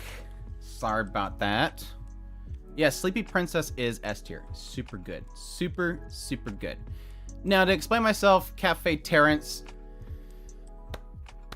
I hate all the characters in this show, and I think I'm still, like, reaming from the first... I think it was the first episode.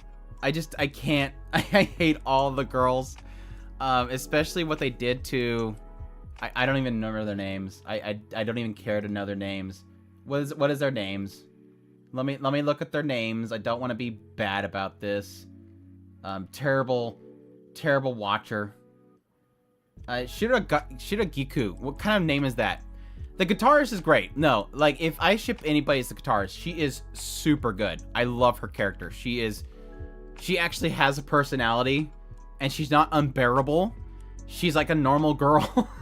Like, this writer can write a normal person. Everybody else seems to be a trope, but she seems to be normal.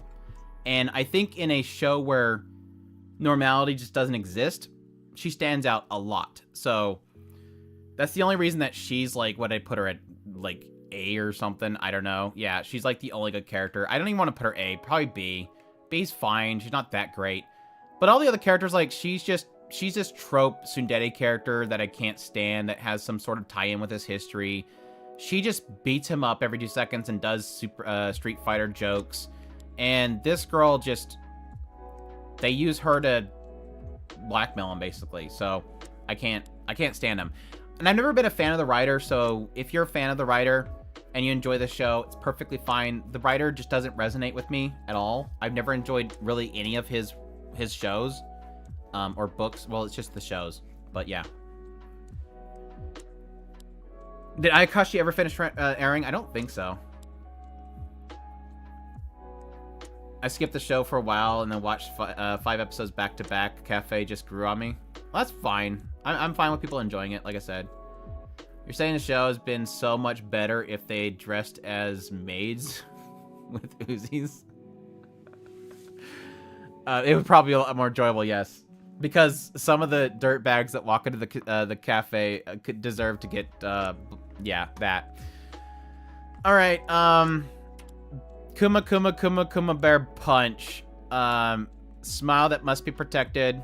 At the same time, I don't care. She's kind of cute. At the same time, don't really care. She's great. I love her. Would totally marry her because she's like a very successful stock trader, so why not? She's like a sugar mama. If she could ever get out of the game, I've yet to figure out if she's actually stuck in the game at this point. We're like, what, like 19 episodes into the series, and I still haven't figured out if she's isekai'd or not. It sort of indicates that she is stuck in the game, but at the same time, it showed her actually log out at the beginning of the show, so I don't know if she's actually logged in. But yeah, she's Sugar Bear Mama. That's literally what she is, a Sugar Kuma Mama. But no, I love her personality. She's super fun. She likes what she does. She gets geeky about things like Mithril, which I could totally see myself doing if I was in a fantasy world. Like, oh, there's Mithril? Hell yeah, I need some Mithril. That's the good stuff. And then she just goes on this big tangent about wanting to get Mithril for like 3 episodes. But yeah, she's fun. I'm not going to say the show's like super good because they literally spent an entire episode having her go to every character they've introduced so far and show them Strawberry Shortcake. And it's like, I please show. You don't need an entire show, an entire episode showing everybody's reaction to Shortcake. But no, she's cool though. I like her. I like her personality. She's fun. I have not seen half of these shows, so this is fun. I try to give at least some context to my decisions though. Who is better capitalist, Kuma or Mitsuha? Mitsuha. Mitsuha is still like one of my favorite isekai characters of all time. Like female, if you went by female isekai characters, Mitsuha is like second. She's second under mine. Nothing's gonna beat mine, I don't think, ever for an isekai main protagonist, but Mitsuha's like right behind her. I loved Mitsuha so much. So, and yeah, I would probably put her right behind Mitsuha. I think. I I think she might be tied with the girl from Saint's Magic Powers Omnipotent. I forget what her name is. Saint's Magic Powers Omnipotent is like one of my other favorite isekai female characters. Who is mine? She's from Ascendance with Bookworm, and I hope you're joking, Aaron.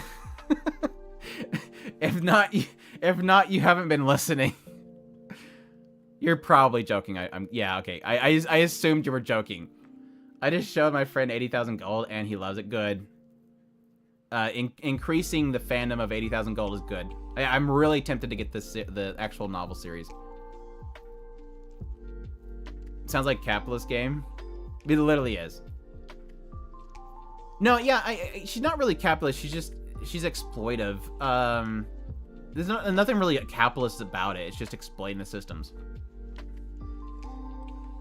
All right, Magi Destro. Magical destroyers. I really like, I think the only one I like really is Anarchy. Blue doesn't work for me at all.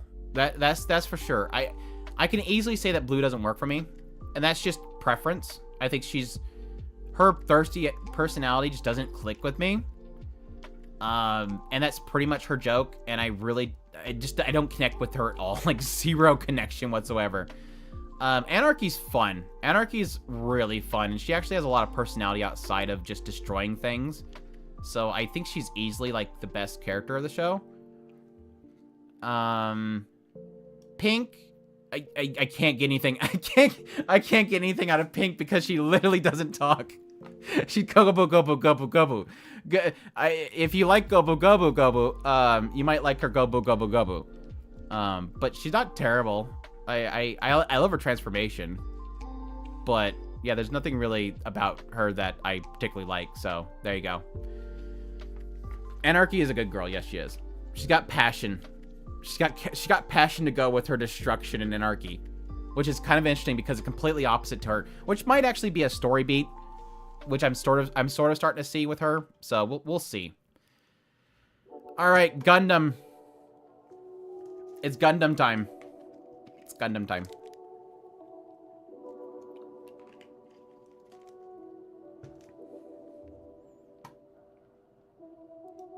I hate Belle. I used to like Belle, but dang if I can't stand her anymore. She's literally just whining all the time now. Like, every time she jumps on the screen... Let's be perfectly honest. Chick is doing just as nasty stuff as Prospera. So if you think Prospera is a nasty person, Belle is a nasty person. She's basically Prospera in many ways. She's just not as smart. She's Prospera if you took the genius out of Prospera. That's who Belle is. And now she's just, yeah, self-pity now. She's literally just like, wham, I can't believe this is all happening. And it's like, you did it yourself. I can't stand her anymore. Like, it literally, like, the last 3 scenes that she's been in, she's whining about herself. So, forget Belle. I used to actually think I liked Belle at first. Can't stand her anymore. Choo Choo. Choo Choo Punch. Choo Choo best girl. Easily. I love Choo Choo. And I still can't get over the Choo Choo Punch. Still one of my favorite moments of the series because damn, that punch was great. And it was so well animated. She's literally like Becca of this show. Because we had Becca and Choo Choo at the same time. And they're both like equally Spitfire. So she's literally like, if you liked Becca from Cyberpunk, it's like you get to continue to have Becca. So she just doesn't have dual guns. That's the only unfortunate thing. So yeah, for her hair alone, which apparently is transferable and stuff, which is weird. Miorin, I gotta be honest, has kind of come down a little bit for me. I'm trying not to really bring down Miorin a lot for what's going on currently, and I'm gonna dance around a bit, but I'm still gonna be able to explain it, I think, well enough for people that are currently watching it, because we're technically like, what? Shoot, 20 episodes in now at this point? No, 19 or 18. 19 or 18. But anyways, Miorin is I love her character writing. And I love the shocked faces of Miura in every single episode, which is always fantastic. I think she's had such great growth. I didn't actually like her at first. I thought she was kind of she's just a stink bug. Like, she's just an uppity stink bug that's always complaining about her with major daddy issues. But I think once she figured out the daddy issue thing, her character growth has been so great. I've really loved her. At the same time, it is hard for me to like her 100% right now because of what she's currently doing, which I think is that aspect of you could probably resolve this by just talking. Like, just talk. And, yeah, I appreciate what she's doing, but I think her execution sucks. Does that make sense? I respect what she's doing, but her execution kind of sucks. And there's a good chance she's making a villain out of it. I'm really interested in this next week. I guess next week's going to be very telling of what the direction they're going to take this show. Imagine Mio fighting for the presidency.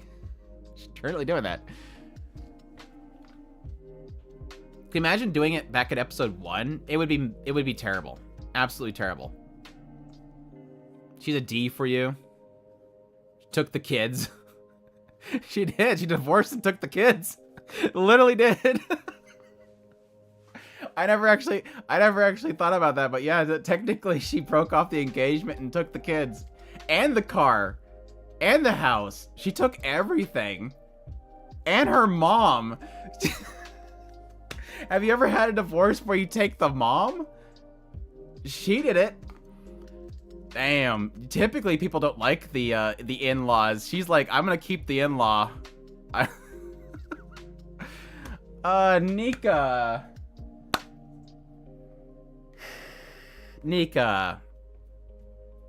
This is some hardcore NTR. It literally is. So like, I feel like Mio's plan is gonna explode her. It is. Literally, it's going to. Nika, I love Nika at first. I love her design, first of all. Love her Seiyu. She was from the very beginning the neutral party. She's I'm trying to bridge the two sides. From, I think, like the 3rd episode onward, I've always felt like Nika is going to be the catalyst to make everything really screw up. And that catalyst is going to be probably her death. We will see. But Nika has also become one of those characters where I think because of the writing, I've become frustrated with her. I like that she's finally stood up for what she believes in, despite the fact that it's taken her so long. She's technically has caused most of the problems in the show because she never spoke up.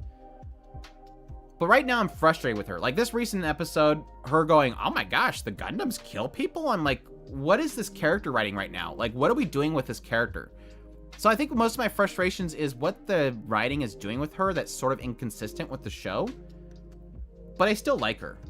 And I've been keeping her at arm's length because I know she's going to die. Like, I just know this chick will die by the end of the show. Because she's the bridge of the two sides, she's the one that has to die in order for it to fall apart. Sort of a Gundam trope. In a few of them, anyways. Crazy Blue Chick is a wild card, same as Nika. May go to just burn it, yeah. Nika's original Seiyu has taken a long-term sick leave. Is that... Really? That actually makes sense.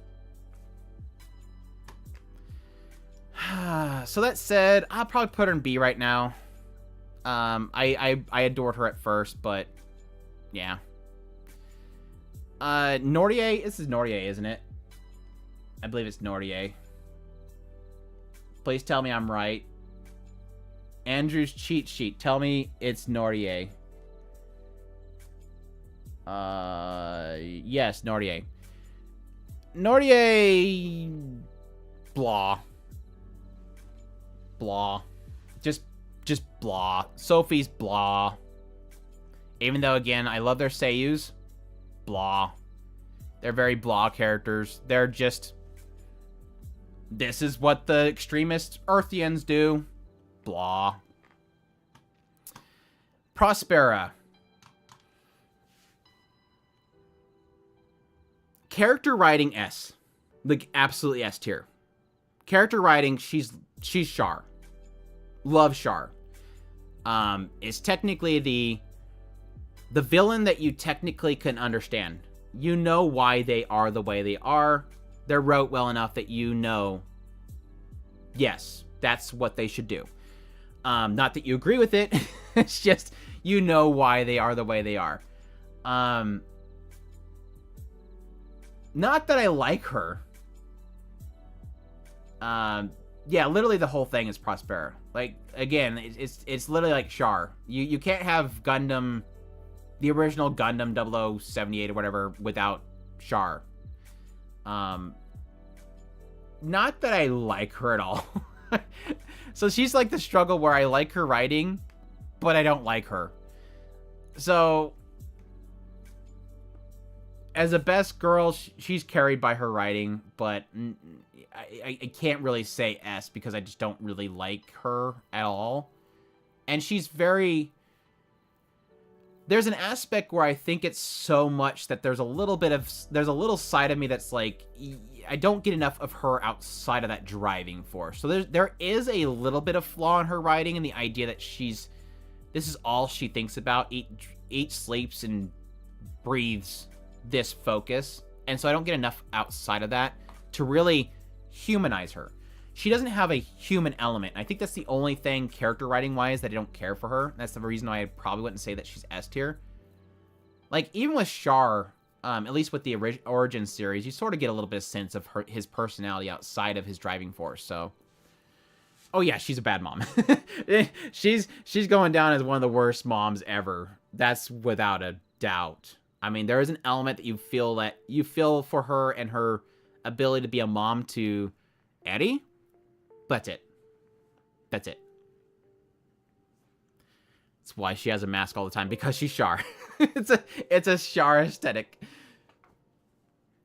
I mean, she has shown it has taken. I mean, she literally just took it off in this last episode, so it's been off here and there.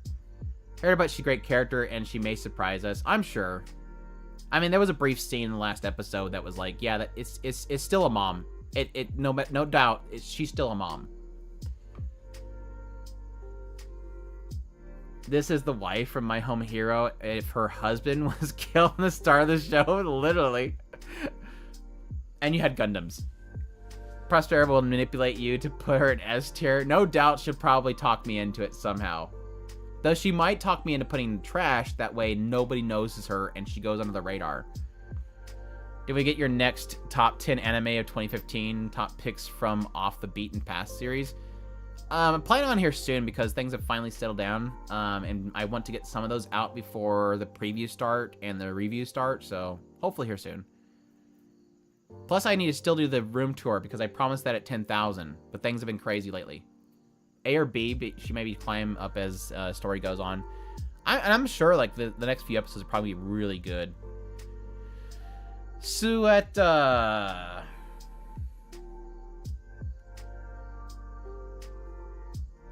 B. Is that a hot take? Is that a hot take? I would probably... If you asked me before the last episode, I probably would have put A.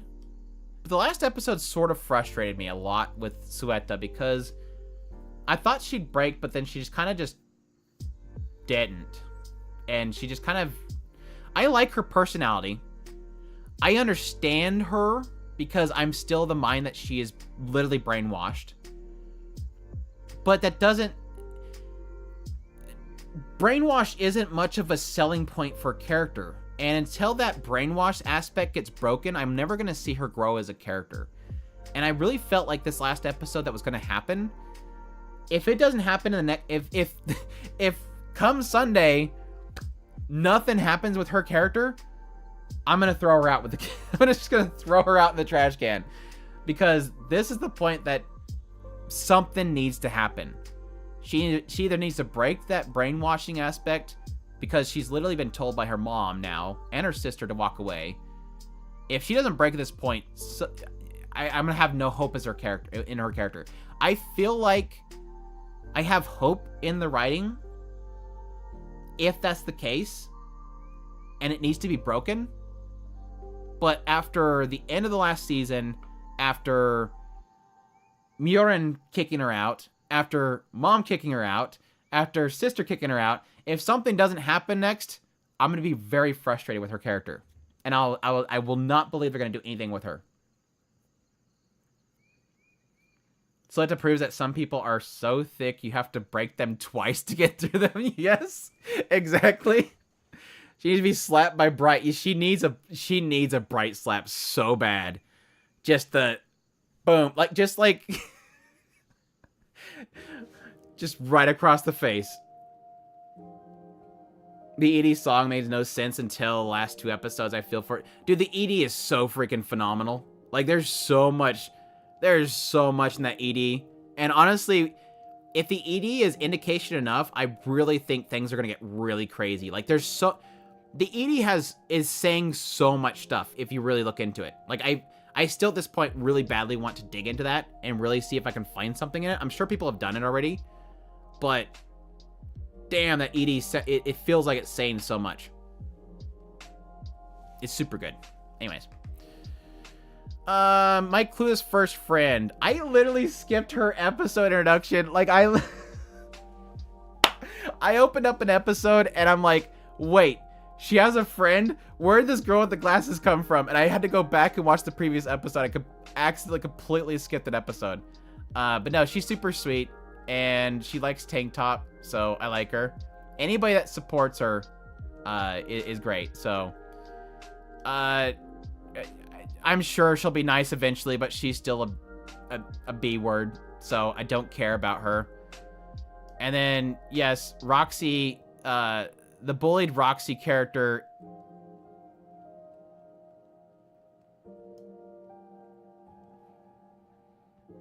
I'm gonna go A. I think A is good for Nishimura. I'm not gonna go crazy with her, but I think she's super cute. Yes, Roxy's Seiyu does it. I'm trying to hold back on the Roxy Seiyu, making me want to put her in S tier. But yeah, she's super sweet. I like her. I think her character has grown so much lately. Honestly, for the longest time, she's sort of been carried as a character by, oh my gosh, I'm blanking on his name right now. I want to say Nishikata. Why I want to say Nishikata? She's sort of been carried throughout the show, but she's definitely grown a lot in the last few episodes. I like that she's now finally starting to speak up a lot, which is kind of showing that she's getting out of that shell. No, I know Nishimura. I was trying to think of the boy's name. She's obviously S. Everyone except Andrew knows that. No, that was Dalahan said A as well. Literally only one person said S tier. That was Duhal. That was it. Is it Takada? Yeah. But no, she's sweet. All right. Yuri is my job. Can anybody guess? Is anybody gonna guess what's gonna happen here?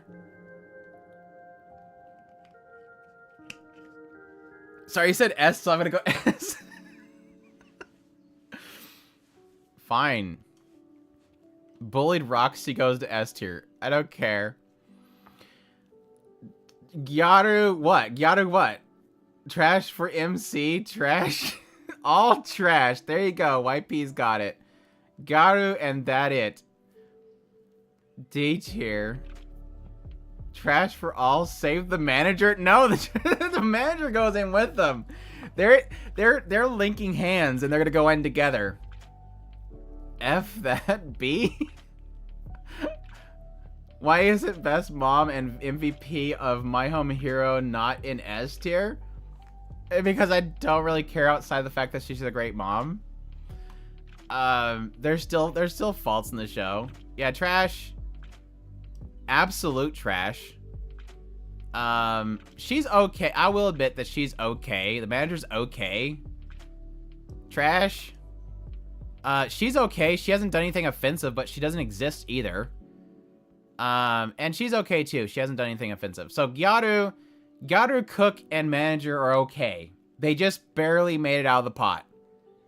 But the rest of them are garbage. Absolute garbage. I didn't even try Yuri is my job after watching Ed's review. Well, I'm sorry that I dissuaded you from wasting a bunch of your time. Come on, Andrew. What? Give me a redeeming value and I will save them from the trash. Give me a redeeming value and I'll save them from the trash. I just don't like their chemistry. It's more of an the big main reason I think right now why I'm not really enjoying Yuri's My Job is because it's a story about facades that it's a story about people with facades that do a job about facades, and they keep getting the two mixed up too much to where it doesn't feel right. And they're just nasty people most of the time. It's your second Yuri anime? Oof. Tell me you've watched Magical Revolution or Bloom Into You. Much better. Much better, Yuri. I don't even think it's Yuri yet. I haven't got a sense that the show is Yuri yet. The title is Yuri's My Job, but I haven't got a sense of Yuri yet. Manager is the worst, but at least she makes me laugh. It's a good show after episode 40. Well, I'm glad you're enjoying it. Magi Rev is your first. Good. Alright. Yuri's My Job is fake Yuri. The girl from... Akane from Blue Orchestra. I've only watched, like, 2 episodes of this. I need to get caught up on it. But I liked her story. Her story was good. I like her personality. I like her story. I'm sure... hopefully she stays decent throughout the rest of it. But based on 2 episodes, I really enjoy her character. Citrus is decent, Yuri. I didn't like the anime Citrus. I like the manga, what I've read, but I couldn't stand the anime. But of course, a lot of my appeal to Citrus is the art style. The mangaka is just, oh my gosh, gorgeous stuff. Looker said, no, I've only watched 2 episodes and they've only introduced 1 girl. I'm sure once they get into the orchestra itself, they're going to introduce like 3 girls, I think. But for now, there's only 1. So, like I said, I've only watched 2 episodes of it. Was Revolutionary Girl Utena considered Yuri? Yes, technically, but... Hot take, I wasn't a huge fan of the series. It's very dated. It holds up for a lot of people, don't get me wrong, but for me it felt very repetitive and dated, so. Friend's Choice? Is it Friend's Choice? Dr. Stone? We're getting to Dr. Stone stuff now. Friend's Choice? Yeah, Friend's Choice. Friend's Choice is fine. I'm not gonna go to bat for her or anything, but she's fine. Udon is your #1 show of all time. Good. I don't have a problem with people really enjoying it, so I'm glad it works for you that much. It's definitely a legendary series, no matter what. No matter what I say, it's still one of the greatest shows of all time. That's just like I said. I tell a lot of people that I'm old though. I'm old too. I tell most people like Full Metal Alchemist. I give Full Metal Alchemist, I think, is a perfect show. But guess what? It's not one of my favorite shows of all time. Like, it's probably way down in, I don't know, 40s or 50s of my favorite shows of all times. But I still acknowledge that it's one of the best shows of all time. So, I can acknowledge something's great about something, but not say that it's a favorite. Best girl, obviously. She goes to the top. Press Girl. I call her Press Girl because I don't really care too much for her. I think she had a great story beat here recently, but I still don't care for her. The Princess Girl, she's cute, but she doesn't do anything. Go B.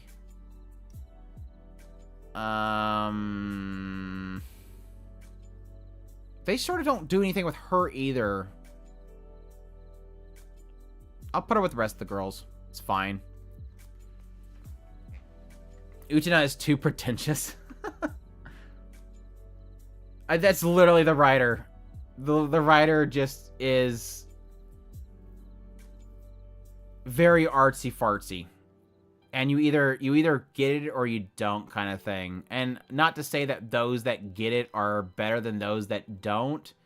I'm of the camp that I think that the reason why I don't like his stuff so much, like I loved Yuri Bears. But there's a reason why I liked Yuri Bears. Don't judge me. But there was a reason why I liked Yuri Bears. I have never really enjoyed his work so much because it's too much of that, well, what do you think it means? He doesn't explain enough. Yuri Kumarashi. Otaku Elf has to be S tier for this season, and her Miko, I love them both. Buff Girl's a gem in Dr. Stone.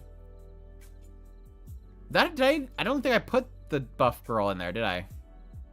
I don't... Personally don't care much. She's fine though.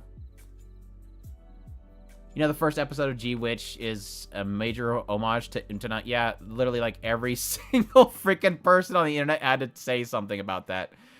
But yeah. Yeah, I really like her. She's pretty much the reason why I like the show. She's super cute. Elda's great. Make the right choice with Elda here. Well, don't hold me at gunpoint or anything.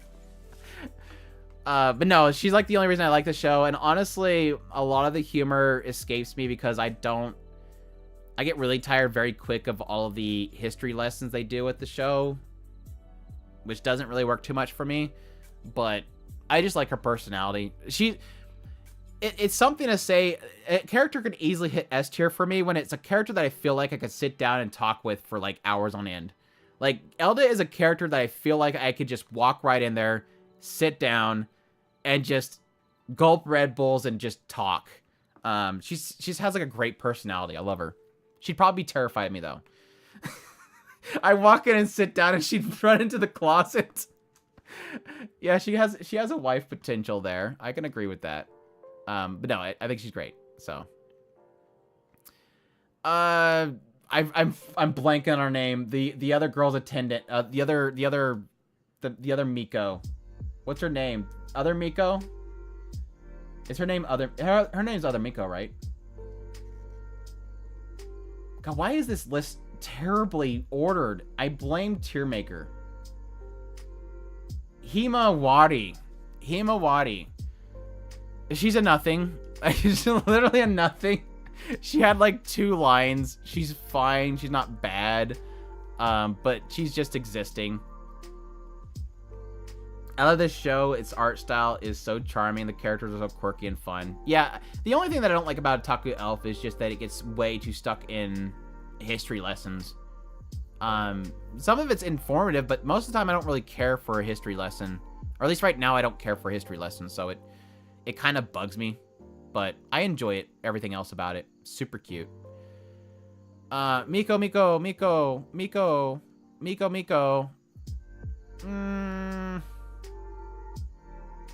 She's like a high B for me. She's also another character I can see probably sitting down having a chat, but at the same time she got her own priorities, so she'd probably walk off after a little bit. She's fine. I think she's cute. I will say waifu material. No. I'll tell you why. If you ever run into a girl that the first thing she wants to talk about is that she got a new purse, and that purse looks tacky as hell, but she spent her entire 5 months allowance on the thing, walk away. Because the girl ain't got no style. Which, let's be honest, I ain't got style either. But I know how to pinch a penny. And most of the reason why this style is so terrible is because I'll wear the same damn shirt rather than getting a new one or 5 million of them because I think I'm going to look good. She is cute. But the girl going to spend your money, so you better keep your credit card on them. Do not let her borrow your credit card. Made you to figure best Gurusaya girl? Yeah.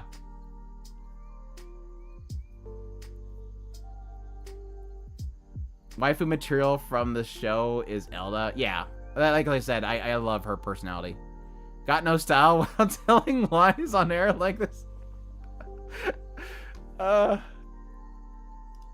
Hey, the best way to recover is admitting it. She admits it too. She has to have somebody kind of confirm it. Which, yes, comes to best girl. Second best girl this show. I love her. I think she's great. I think their personality together is great. I think the chemistry between the two of them is fantastic. There's obviously some Yuri vibes coming from this girl. I don't know if they're just Yuri baiting it or if the girl is actually interested in her. I don't know. We'll probably never know. It's probably a Yuri bait, but there's obviously a little bit of a indication there of something, which I would totally ship. That's so cheap. Just let her have whatever. There's limits to everything. That's all. She's a cool girl. She needs more screen time. Yeah, I appreciate whenever she's on the screen. She's a lot of fun. Harry, this is actually best girl. This is literally best girl right here. Let's be honest. The sister is... I'm not going to put her up here. But yeah, she deserves to be at least A tier. There's just something about the little sister. She's just way too sweet. She's technically the perfect waifu of the show, even though she's just a little girl. And she needs... You know, she's still in the protect category. But girl knows how to cook. She knows how to take care of people. She's got everything handled. She's very expressive. She's very social. She's literally the perfect character. I'm still waiting. Did I miss something? I don't think they've revealed her fault. Typically, best waifu characters that know how to cook and everything, there's a fault. If you ever have a character that is great about everything else, but they suck at cooking, that's their fault. But she's the opposite. So there's got to be a fault somewhere else. And I don't know that they've revealed that yet. Unless I missed it. Innocence is her fault. Perfect waifu in training. Exactly. she is extremely underage. Yes. That's like I said. She's in Smile Protects category right now. And again, for those that don't know, this is best girl list. This is not best waifu list. She's in Smile Protect A category. Her fault is wanting to be pampered by her sister. She does technically have that aspect to her, so that makes sense. Is it... What was it? God, why did I forget her name? Yord. For some reason, I'm stuck on E. Yord is great. Granted, we unfortunately don't have much screen time of her. But she's like... I love her personality. I think she's super cute. Again, Seiyu is a huge part of it. Wasn't that Rikajimiya? It was Rikajimiya, right?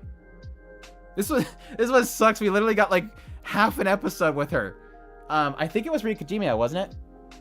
And every time Andrew hears Rikajimiya, he's instantly in love because Rikajimiya is like one of my first favorite Seiyus out there. But yeah, she needs more screen times. If she had more screen time, she would totally take it from Elda. But I like her. She's great. I'd totally hang out with Yord. That'd be great. Why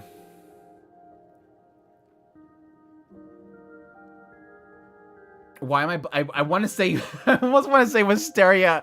Oh, I feel so bad. Sari. Sari's great. Sari is absolutely great.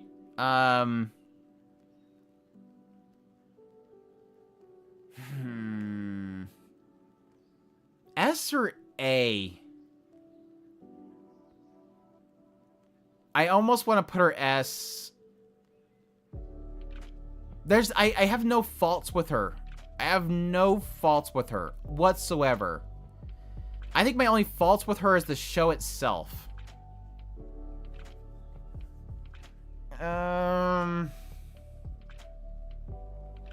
Everybody's saying A or S tier. S. What anime is she from? She's from the Sacrificial Princess and the King of Beasts. She is super. She's not pure. That's the thing. She's not pure. She's been through crap. Girl, I guess she's pure through. You could say that she's technically pure through. What would be the best way to put it? Like, she's pure because she's been boiled that way. Like, she's been through it all, so she doesn't really... She's seen it all. So there's nothing really that can shake her. And so she kind of sees things for what they are. And I think that's a really unique character, because typically characters like that are absolutely broken. And so, like, a typical show would have a character like her, where they have a terrible past, and then they get before this king, and the king fixes her. She's been through that and accepted it, so she's been kind of distilled. And she just accepts things the way they're actually supposed to be accepted. So she's a very interesting way of taking a broken character.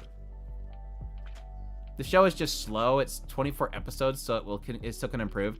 Oh yeah, of course. I mean, it's got 24 episodes. It's doing a chapter per episode. It's got 84 chapters already. We're not anywhere yet. I just feel like it's kind of formulaic currently because it's just introduced person and then she has to win them over. So I'm wanting them to break away from that.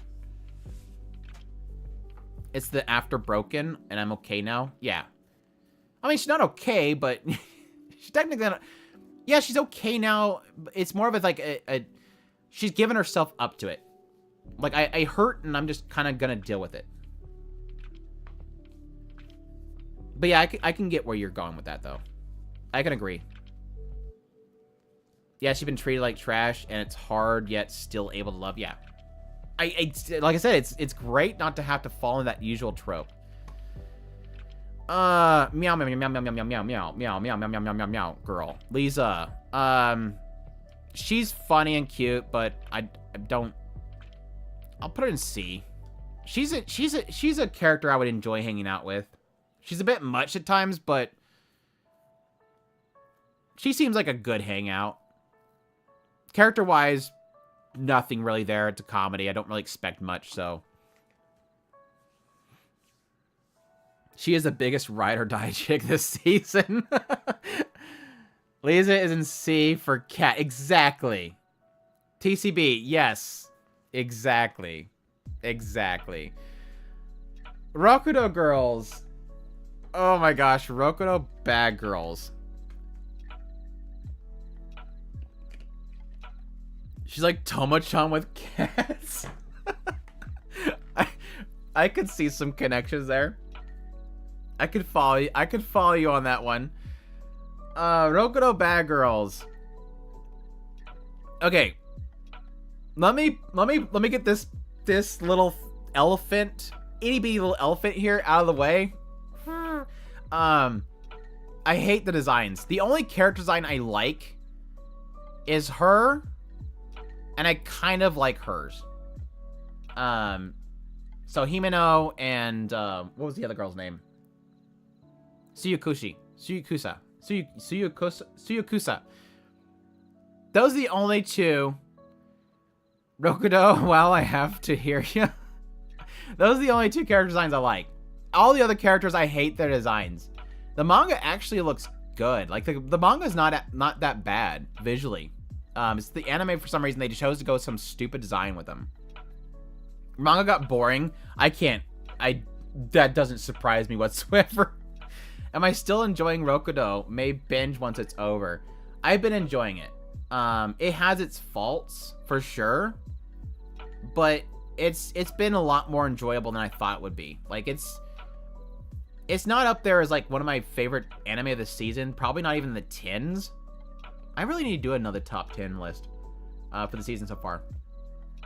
And I don't think it's even breaking into the top 10 for me right now, but I'm enjoying it. Like, every episode I'm enjoying.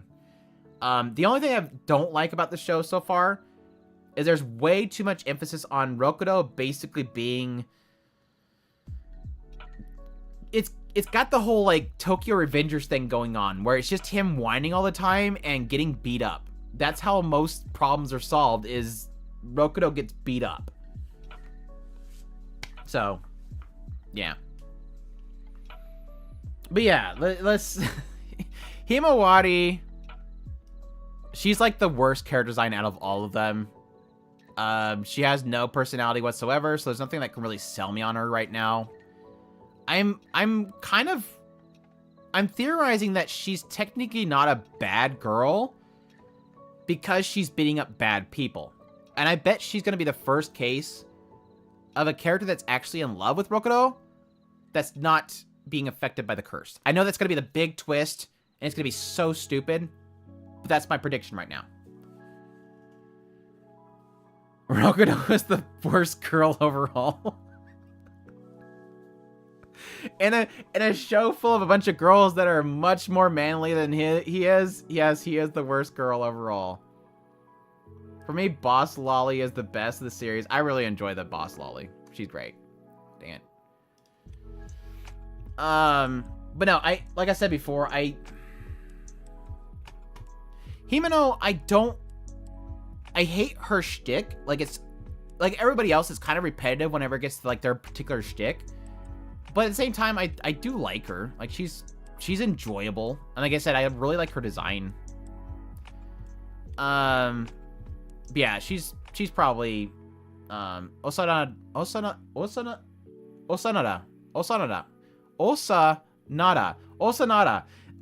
is probably my favorite. Like, she was like the first interesting kind of twist to the show itself, is this idea of somebody being like super oblivious to love and what kind of effects that has on them. It was kind of an interesting little twist to the show, but unfortunately they didn't do anything with it, so I'm gonna put her A. Put her high C. It's not that great. It's not that great. Don't care, trash. She's non-existent in the show. Not that I hate her, so there you go.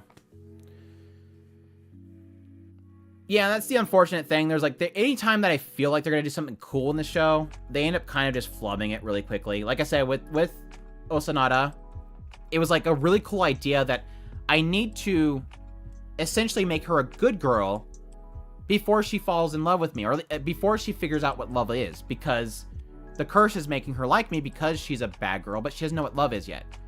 And what do they do in the next episode? They literally just have himself get beat up and talk about flowers. And it's like, all the potential you had to do something interesting with that, just throw it out. Like I said, I'm not going to sell anybody on Rokudo's Bad Girls. It's enjoyable, but they don't do anything with the cool concepts they sort of introduce and then kind of just throw out the window. So, there you go. Why is she right here? Get in line. What is her name? Something Candy or something like that. I freaking hate this show. Lyra? Or is it... Yeah, it's like it's Lyra. I don't know. Like Candy something. She's cool. Like, her episode was actually good. Of all the episodes that suck, she had a good episode. What is it? I'm sorry. For some of these obscure shows, I have to mention. Marginal Service. She's from Marginal Service. She is the flower character amongst all the muscly men that just shows up and is sexy. Has a nice shot in the ED. Go check it out. But, yeah, but 1T. Other than her episode being like the only decent episode of the series so far, there's nothing else going for her. She got a cool personality. She's kind of hot. But, yeah, she's the hacker chick. That's it. I literally wish I didn't put this character in this. I really wish I didn't put this character in this list. The guys are better than her. That's not saying much, but again, if you're enjoying it, that's fine. Don't put Arisu in Vinland Saga.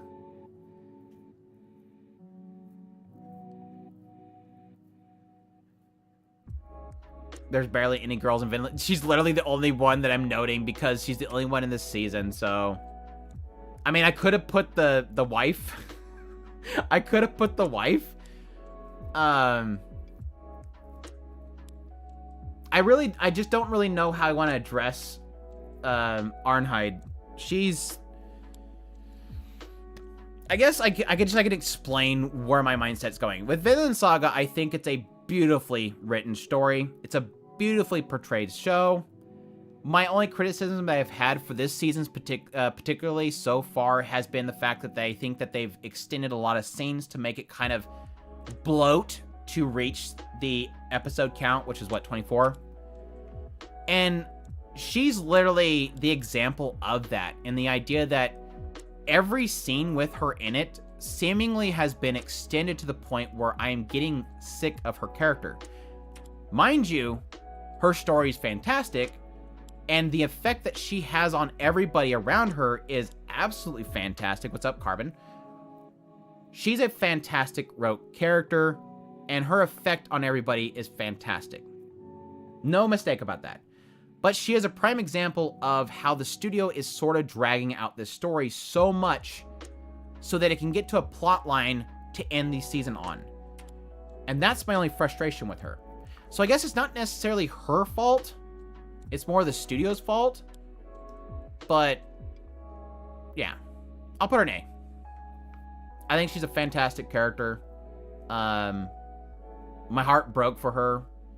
It's a really crummy story, but that's everything in Vinland Saga. Everybody has a crummy story that they're dealing with. She's a fantastic character through and through.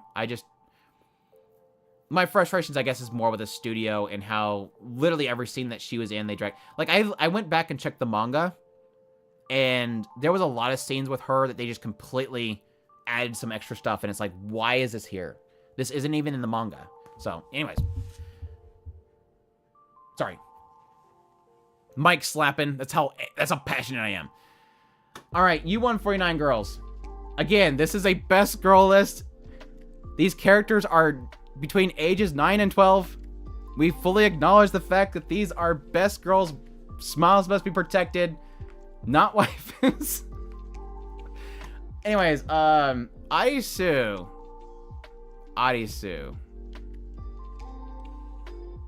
I think she's literally the one that kind of sticks throughout the entire series. She's like the only constant throughout it besides a producer. I think she's great.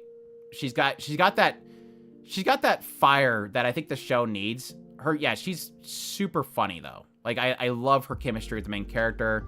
She's always the one that kind of throws in the quick jabs every now and then for a quick funny. I was kind of frustrated with her at first because she does not act her age. Like she is like of all the characters in the show, she's the only one that's like this. She's matured way too fast. She doesn't seem to fit the show. But I'm gonna go with it because she's sort of the one that needs to be there to criticize every now and then. So careful now. You can draw whatever conclusions you want. I'm going pure innocence here. All U149 are best girls, but not waifus. Right. Must protect the best girls. I'm loving the series. She deserves A. Arisu has great faces. She does. This show does definitely have a Arisu faces kind of aspect going for it. Arisu is a kid who wants to be a grown-up. Right. That's literally her story. The first episode, it's this aspect that nobody took us seriously. Finally, we have our chance. You're not going to take us seriously. Find somebody else. Literally is the opening. And she was the one that was kind of in the center of that whole thing. So.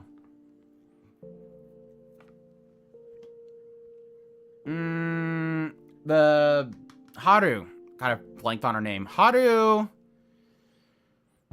Here's where we're going to get into probably my only issue that I have with the series so far is Haru, Koharu, and I guess you can also say Risa, but maybe also Nina as well. They're sort of characters that follow within a trope, and their episode was just that trope. Which, I guess my expectations set on the show to a little bit too much. But I felt like, at least, especially with Haru, I didn't get anything new. Like, it just felt like, okay, tomgirl, or tomboy, obviously she's not going to wear a dress. Now she has to get over wearing a dress. So she was probably, like, one of the weakest episodes. I'll probably put her in a C. Again, probably one of the weakest episodes. It was a little bit cute, a little bit Cinderella-esque as well, so probably a little bit better than with Haru. I think one of my favorite characters was Miria. our favorite character episodes was Miria. She was... Now, granted, it's really around what happened with her and the idea that she goes on a live stream accidentally and it turns into this whole kind of simping thing, but at the same time, big, massive question marks around her being on there, that she's not allowed to be on there, and even the president getting involved as well, is super funny. Yeah, she also has that big sis thing going on with her, so... But no, I really loved her episode. It was super cute. It was super, super cute.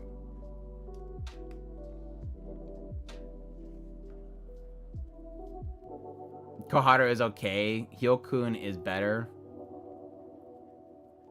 Yeah, I get what you mean. All girls are tropey, but this episode was especially tropey.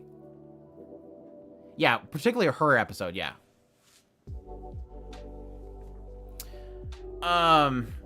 Okay. Easily my favorite episode. Easily my favorite episode of this show so far was Momoko's episode. Momoko's episode was so good. It is Momoko, right? She was the one that did the bungee jumping. It's Momoko, right? Like, literally, I actually clipped that whole segment. I've watched that segment so many times. Her doing the bungee jump was, like, it was so good. It was so good. And, like, she's probably easily the most complex... She's, by far, seemingly the most complex character in that show. And it's kind of scary how complex she is for a show like this. Because it almost indicates that she sort of has an identity crisis. It sort of implies that she has identity crisis to her, and it was almost like a breaking point in her particular episode. I might be drawing way too much conclusions out of it, but I felt like that episode was trying to say something. Not that I think that they're going to be doing anything with it, but it was a really good episode. Like, it was by far, my gosh, like one of my favorite episodes. S tier. Definitely identity crisis. Like, it's like this aspect of like, am I not a girl? Like, am I not being girlish enough? It's like, how do I need to change? Should I do that? It was kind of an interesting little dynamic they were having going on there. Yeah, act like a normal kid. Jump when you jump off there, scream, and she's like, wait, so do I need to do that? How do I act normal? Am I not normal? No, it was like an aspect of like, I'm not normal? What a terrible thing to say. Even though it's kind of taken out of context there, but she's cute. Her episode was kind of boring, but she's cute. It's just going around and her comfort pillow, which is cute. So she's just cute. Rise, right? Risa is just... Risa's like the most questionable character in the show, let's be honest.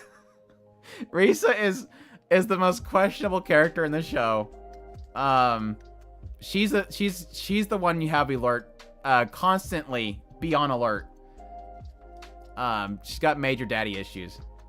A major dad con going on. Papa is greatest.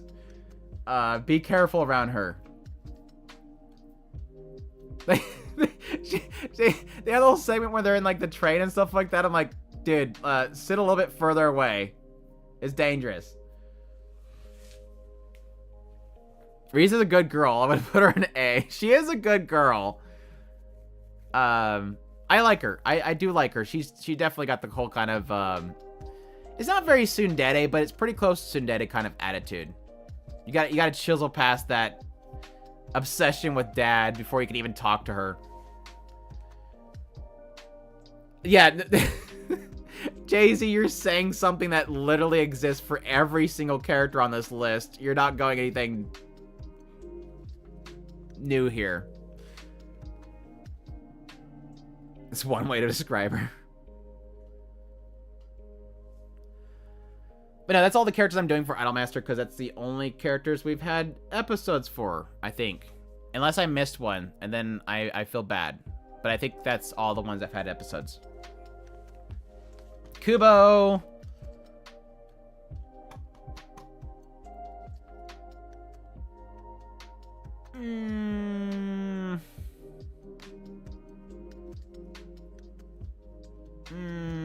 gonna go A. I think she's super cute. Again, I've only watched 4 episodes of it, I think, question mark. She's super cute. I don't know why she's so thirsty yet. I haven't gotten to the explanation of why she's so after him all the dang time and why she eats, breathes, and sleeps him. But she's super cute. I absolutely love her. Koopa won't let me be invisible as a show. She's an easy S tier, but I accept A for now. for now. That will change over time. Just you wait. What show is the first girl on S tier from? This is Insomniacs After School. Insomniacs After School, Oshinoko, Dangers of My Heart, Ranking of Kings, Demon Slayer, Skip and Loafer, Oshinoko's, Raeliana, Ended Up at the Duke's Mansion, Kuma Bear, Gundam Mercury, Clueless First Friend, Dr. Stone, Otaku Elf, Sacrificial Princess, and Idolmaster, Cinderella Girls, U149. Anyways. I'm pointing them out because these are all shows you should be watching. Now, I would say Sacrificial Princess wait on, but yeah, I would say all the other shows you pretty much should be watching. Kuma Bear is if you want something fluffy. Waiting for me to get caught up on Kuba. Eventually. Near...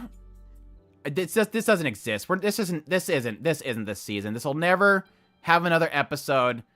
It's never gonna come out again. Just accept it.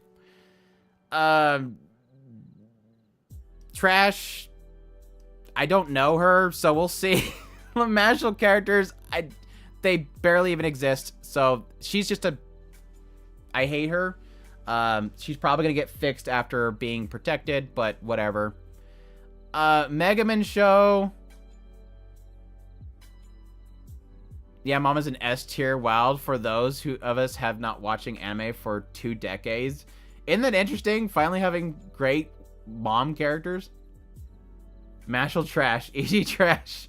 Rip and delayed purgatory along with Ayakashi Triangle. Exactly. We'll see how long... I predicted that, by the way. I knew Mashal the moment they announced it. I was like, that's going to be the one that's delayed this season.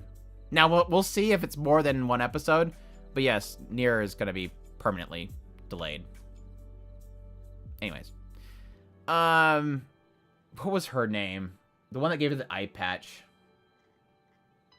Arui.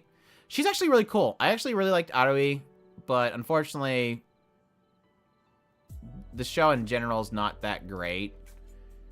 The sister's super cute. But again, the show's not that great. Mega Man's fantastic character, but the show's not that great. Union's like literally carrying the show, but the show's not that great. I'm trying not to let Konosuba dictate my choices here, because for me, Explosion on This Wonderful World is just not good, in my opinion. It's just not been funny or entertaining really at all. But there's a side of me that because I like Union and Mega Man, I want them to be high. But the show is not good.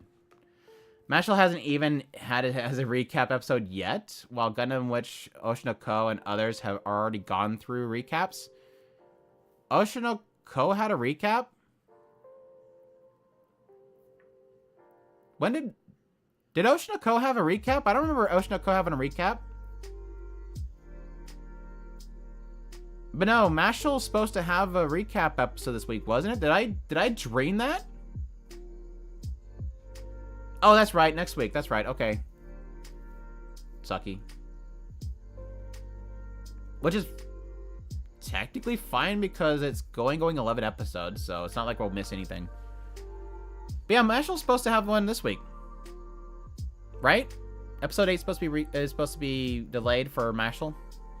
Kamikatsu was delayed today. Everything's kind of getting delayed now. This literally the mid-season is when everything starts to kind of fall apart. So, well, from here on is what we see what makes or break going forward.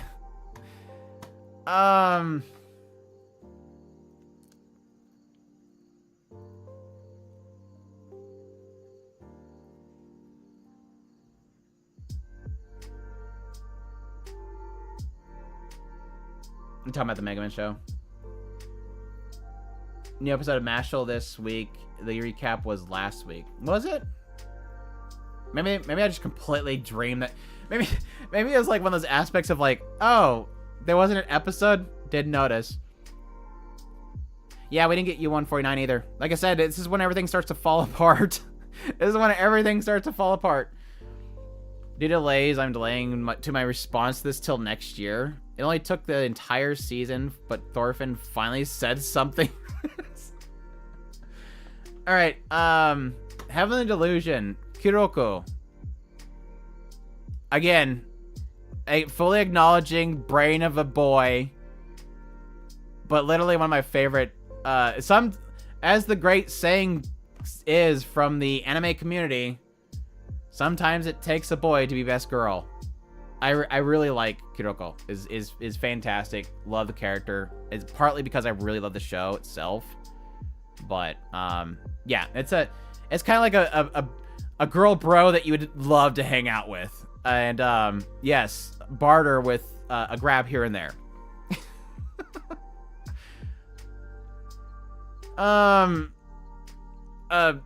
Basically Froppy from My Hero Academia.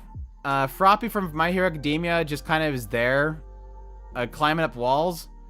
Mimi Hime.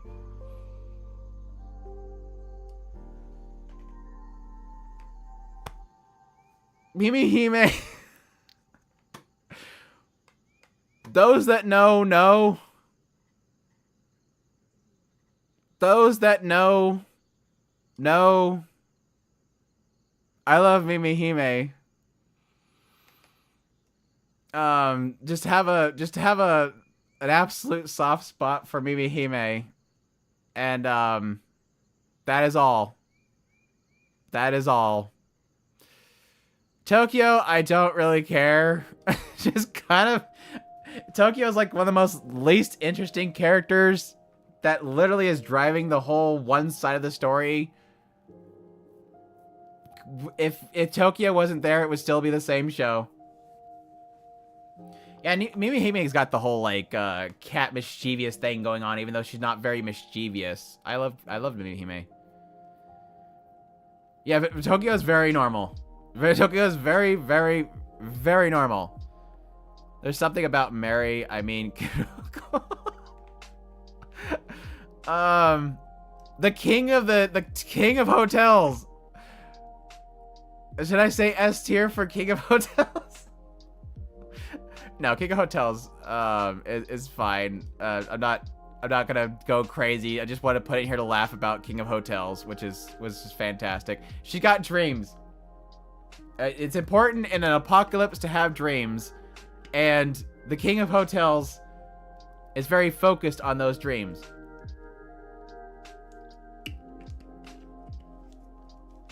Just got here, but have you seen the latest Insomniacs After School? I think I cleared up a bit of the trope you were worried about. I mean, it didn't clear up anything, but yes, I did watch it. I'm not mad about it. It was just a fun video. But I am expecting that. I almost said Yamada. I almost said Yamada. Akane. Me and Akane have not had a great relationship. Early on, I felt like she's just a pretty girl. Gets in a breakup. Whines to random people about it. Keeps bothering other people and dragging other people into her whining. And at some point, I think it was about the time where she starts to kind of get sucked into like the game and hanging out with other people, and then eventually realizing she enjoys her time with those people, and sort of over time, sort of slipping out of that rut. Felt very casual for me. I think past all of the struggles I had early on with her and her selfishness, there was a point which I realized that she sort of just naturally snuck out of it. And so it's kind of one of those characters where you have like a little bit of a hard time dealing with her personality, but after a while you sort of just get comfortable with each other. And that's sort of what I did with her. And I've sort of started to like her here recently, especially the recent couple episodes. So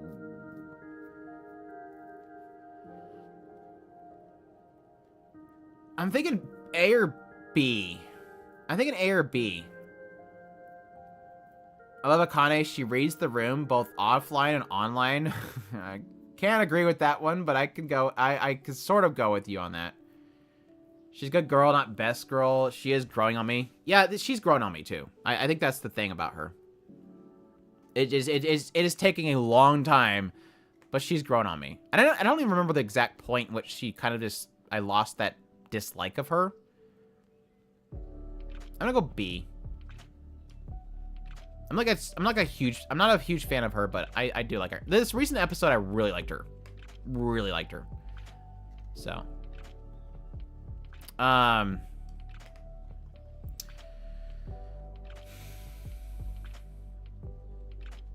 Runa is like one of those characters where when she stopped whining, when she stopped, I was gonna say the trope of when she stopped talking. Runa's nasty as hell, and I think it's just kind of through acceptance and ignoring it, it's sort of fixed her. But she's still technically nasty as hell. It's like this whole aspect of it almost feels like they just kind of went shrug, move on, and it's just like, okay, I'm fine now. Her brother is more of a waifu than she is. I don't dislike her. I think she's definitely got a charm to her now, but it is one of those things where you're kind of like, we didn't really address that. I guess we're just gonna kind of move on. C for cat. Yeah, exactly. She's a girl that don't force things, but make people around to react.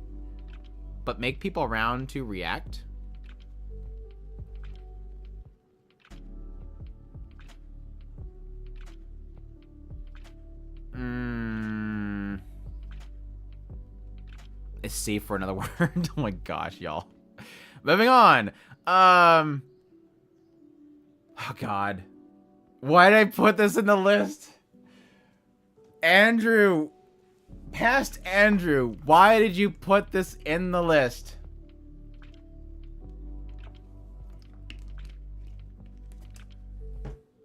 I need like a censor bar. I'll just put it across the screen so you don't see what happens.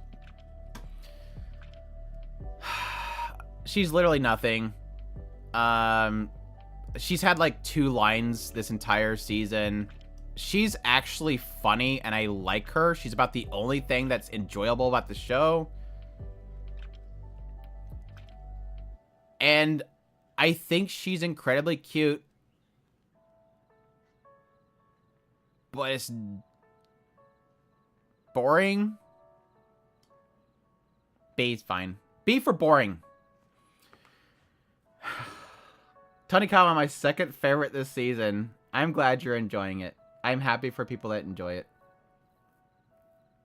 Another show no one is watching? No, a lot of people enjoy it. I am the weird person. I am apparently the oddball. I am the only person that apparently does not enjoy Tonikawa. Same BM as, yeah, great. She's a great VA. I like her. Seiyu's is fantastic. She does a great job with the OP. She's very cute, yes. It's pretty much all my opinion on it. Oh, I forgot the NASA show. Exactly. The one that's about the bamboo princess or something that literally has been around for decades, but they don't want to talk about it. Tonikawa Sekaseo is very disappointing. I like the first. Akira Kito, yeah. No one needs Tonikawa to explain the past thing.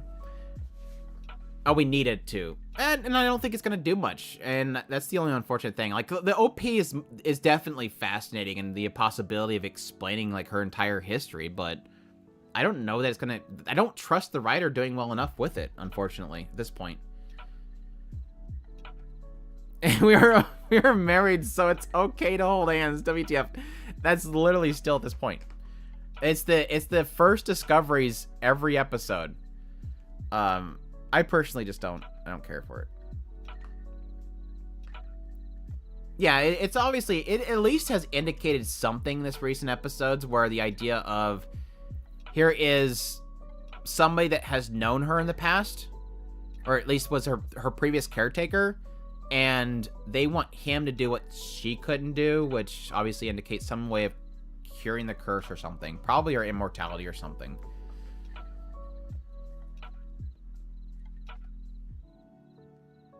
Anyways. I'm glad people aren't as mad. I think people have accepted this point that I'm just not a fan of the series. So whenever I put things in bad categories, nobody gets angry anymore. They're like, yep, that's Andrew. Yep, we know, Andrew. You just don't like that show. I enjoyed Combat Butler, honestly. Just, this show is just not working. Best OP in ED this season?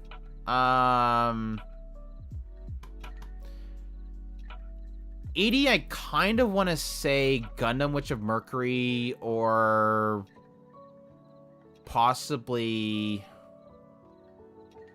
maybe it's One Hit Kill Sister. OP. What was my favorite OP? I don't remember. I don't remember what was my favorite OP was. Anyways, so Beach Sister. Trash. Creepy doctor chick. Trash. Chairman's daughter. Trash. Yeah, the OP from Vinland Saga is insane. I'd also probably say Demon Slayer's OP. Stupid idiot princess. Trash. The OP for Hell's Paradise obviously is incredible. The hot assassin, D. That's about as far as you're gonna get from me from cheat skill. Hot teacher, trash. I don't know who you are, trash. I think that's like the friend from school. I think they're both the friends from school. I don't know who they're, trash. The teacher did have a great moment this recent episode. I'll be honest, but still trash. Assassin's only D. Yes. She managed to climb out of the trash can. That's a feat for this show. Let me tell you. She is trash, but she could definitely still look hot in the trash. Some hot trash. And I think this is the model chick. She's trash too. There you go. That's it, boys. 5 minutes to spare from it being way too late. Comment, do you see those lips and the thighs? Show is great. That's about all the show's got, is great character designs, even though they can't make it move at all. Why is Nier here? Because there was a side hope of me. Adrian, there's a sliver. A sliver. That small. That had a hope that Nier would come back for the season. And it's just not. We know it's not. Because copium, yes. It's a side of me that wanted to come back. And I thought maybe if I put it in the list, it might actually come back. Just get out that microscope. Anyways, that is it, boys. Can I shrink it so that you can see the whole list? Oh my gosh. Can I fit it with this? Nobody cares about the trash. There. That's the only way you can see the whole list. We did it. How does that look? Single row, a little bit over a single row, a little bit over. It was pretty even. Pretty even. Not too heavy on the top, which I do appreciate. I don't like to try to give everything an award, but we made it. I think if you ask me which ones are probably going to shift, I don't think really anything is going to shift in the list. The only ones that I could see shifting is going to be Skip and Loafer characters, Oshinoko characters, and maybe Yamada characters, but the rest I think are probably going to stay where they're at. And like I said, I probably would add some U149s. What I'll probably do is at the end of the season, I'll have a live stream where we'll do something else. But at some point in the live stream, we'll just kind of add whatever characters I'm missing and maybe shift some stuff around, but this will probably be mostly the same, so. King of Hotels deserves better. Andrew, nice stream. Thank you, DeHalt. Thanks for coming by. Nier's great story. Sad to see the anime effed it up. Yeah, I was really enjoying Nier, and I've never played the games. I was going into it completely blind, and I was really enjoying it. There's more in S than A. True. Here, we'll even it. We'll even it. I like her, but not that much. There you go. There's even now. Yeah, we'll do that. We'll do that. Where are the girls from Aristocrat? They're all mostly in the trash can. There's the Moe Blob Princess and the I'm married to you girl, and the rest are in D because they somewhat have chemistry. Is Yamada top 3 because of the scene where she was a giant? That's true. She did have a giant scene. That is true. I forgot about that scene. Shut up. Shut up. No, I was praising that show before that happened. I have video proof that I was talking highly of that show before that episode came out. Shut it. I'm not gonna take that. I'm not gonna take that. I forgot because literally it's not something I care about. Hell's Paradise Girl and trash. I missed it. Why is she there? She's just way too wishy-washy and I'm getting sick of her. I mean, she's just... Her character writing is just all over the place. She's a little bit frustrating is all. At least put Yano in D. Heavy Cherry's love is 8 meters tall? No. Anyways, I'm gonna call it. It's literally at the end of time, and I need to call it and get some rest. I have a long drive tomorrow, so it's a good time to call a night. But I appreciate you guys for dropping by. It was a lot of fun. Again, like I said, really heavy day, so it was good to have a nice, fun, live chat with everybody. So. Skipping the giant fish. Anyways, I appreciate you guys dropping by. Hope you guys enjoyed the stream, and y'all have a good one. If I can find my goodbye button. Drive safely. Thank you.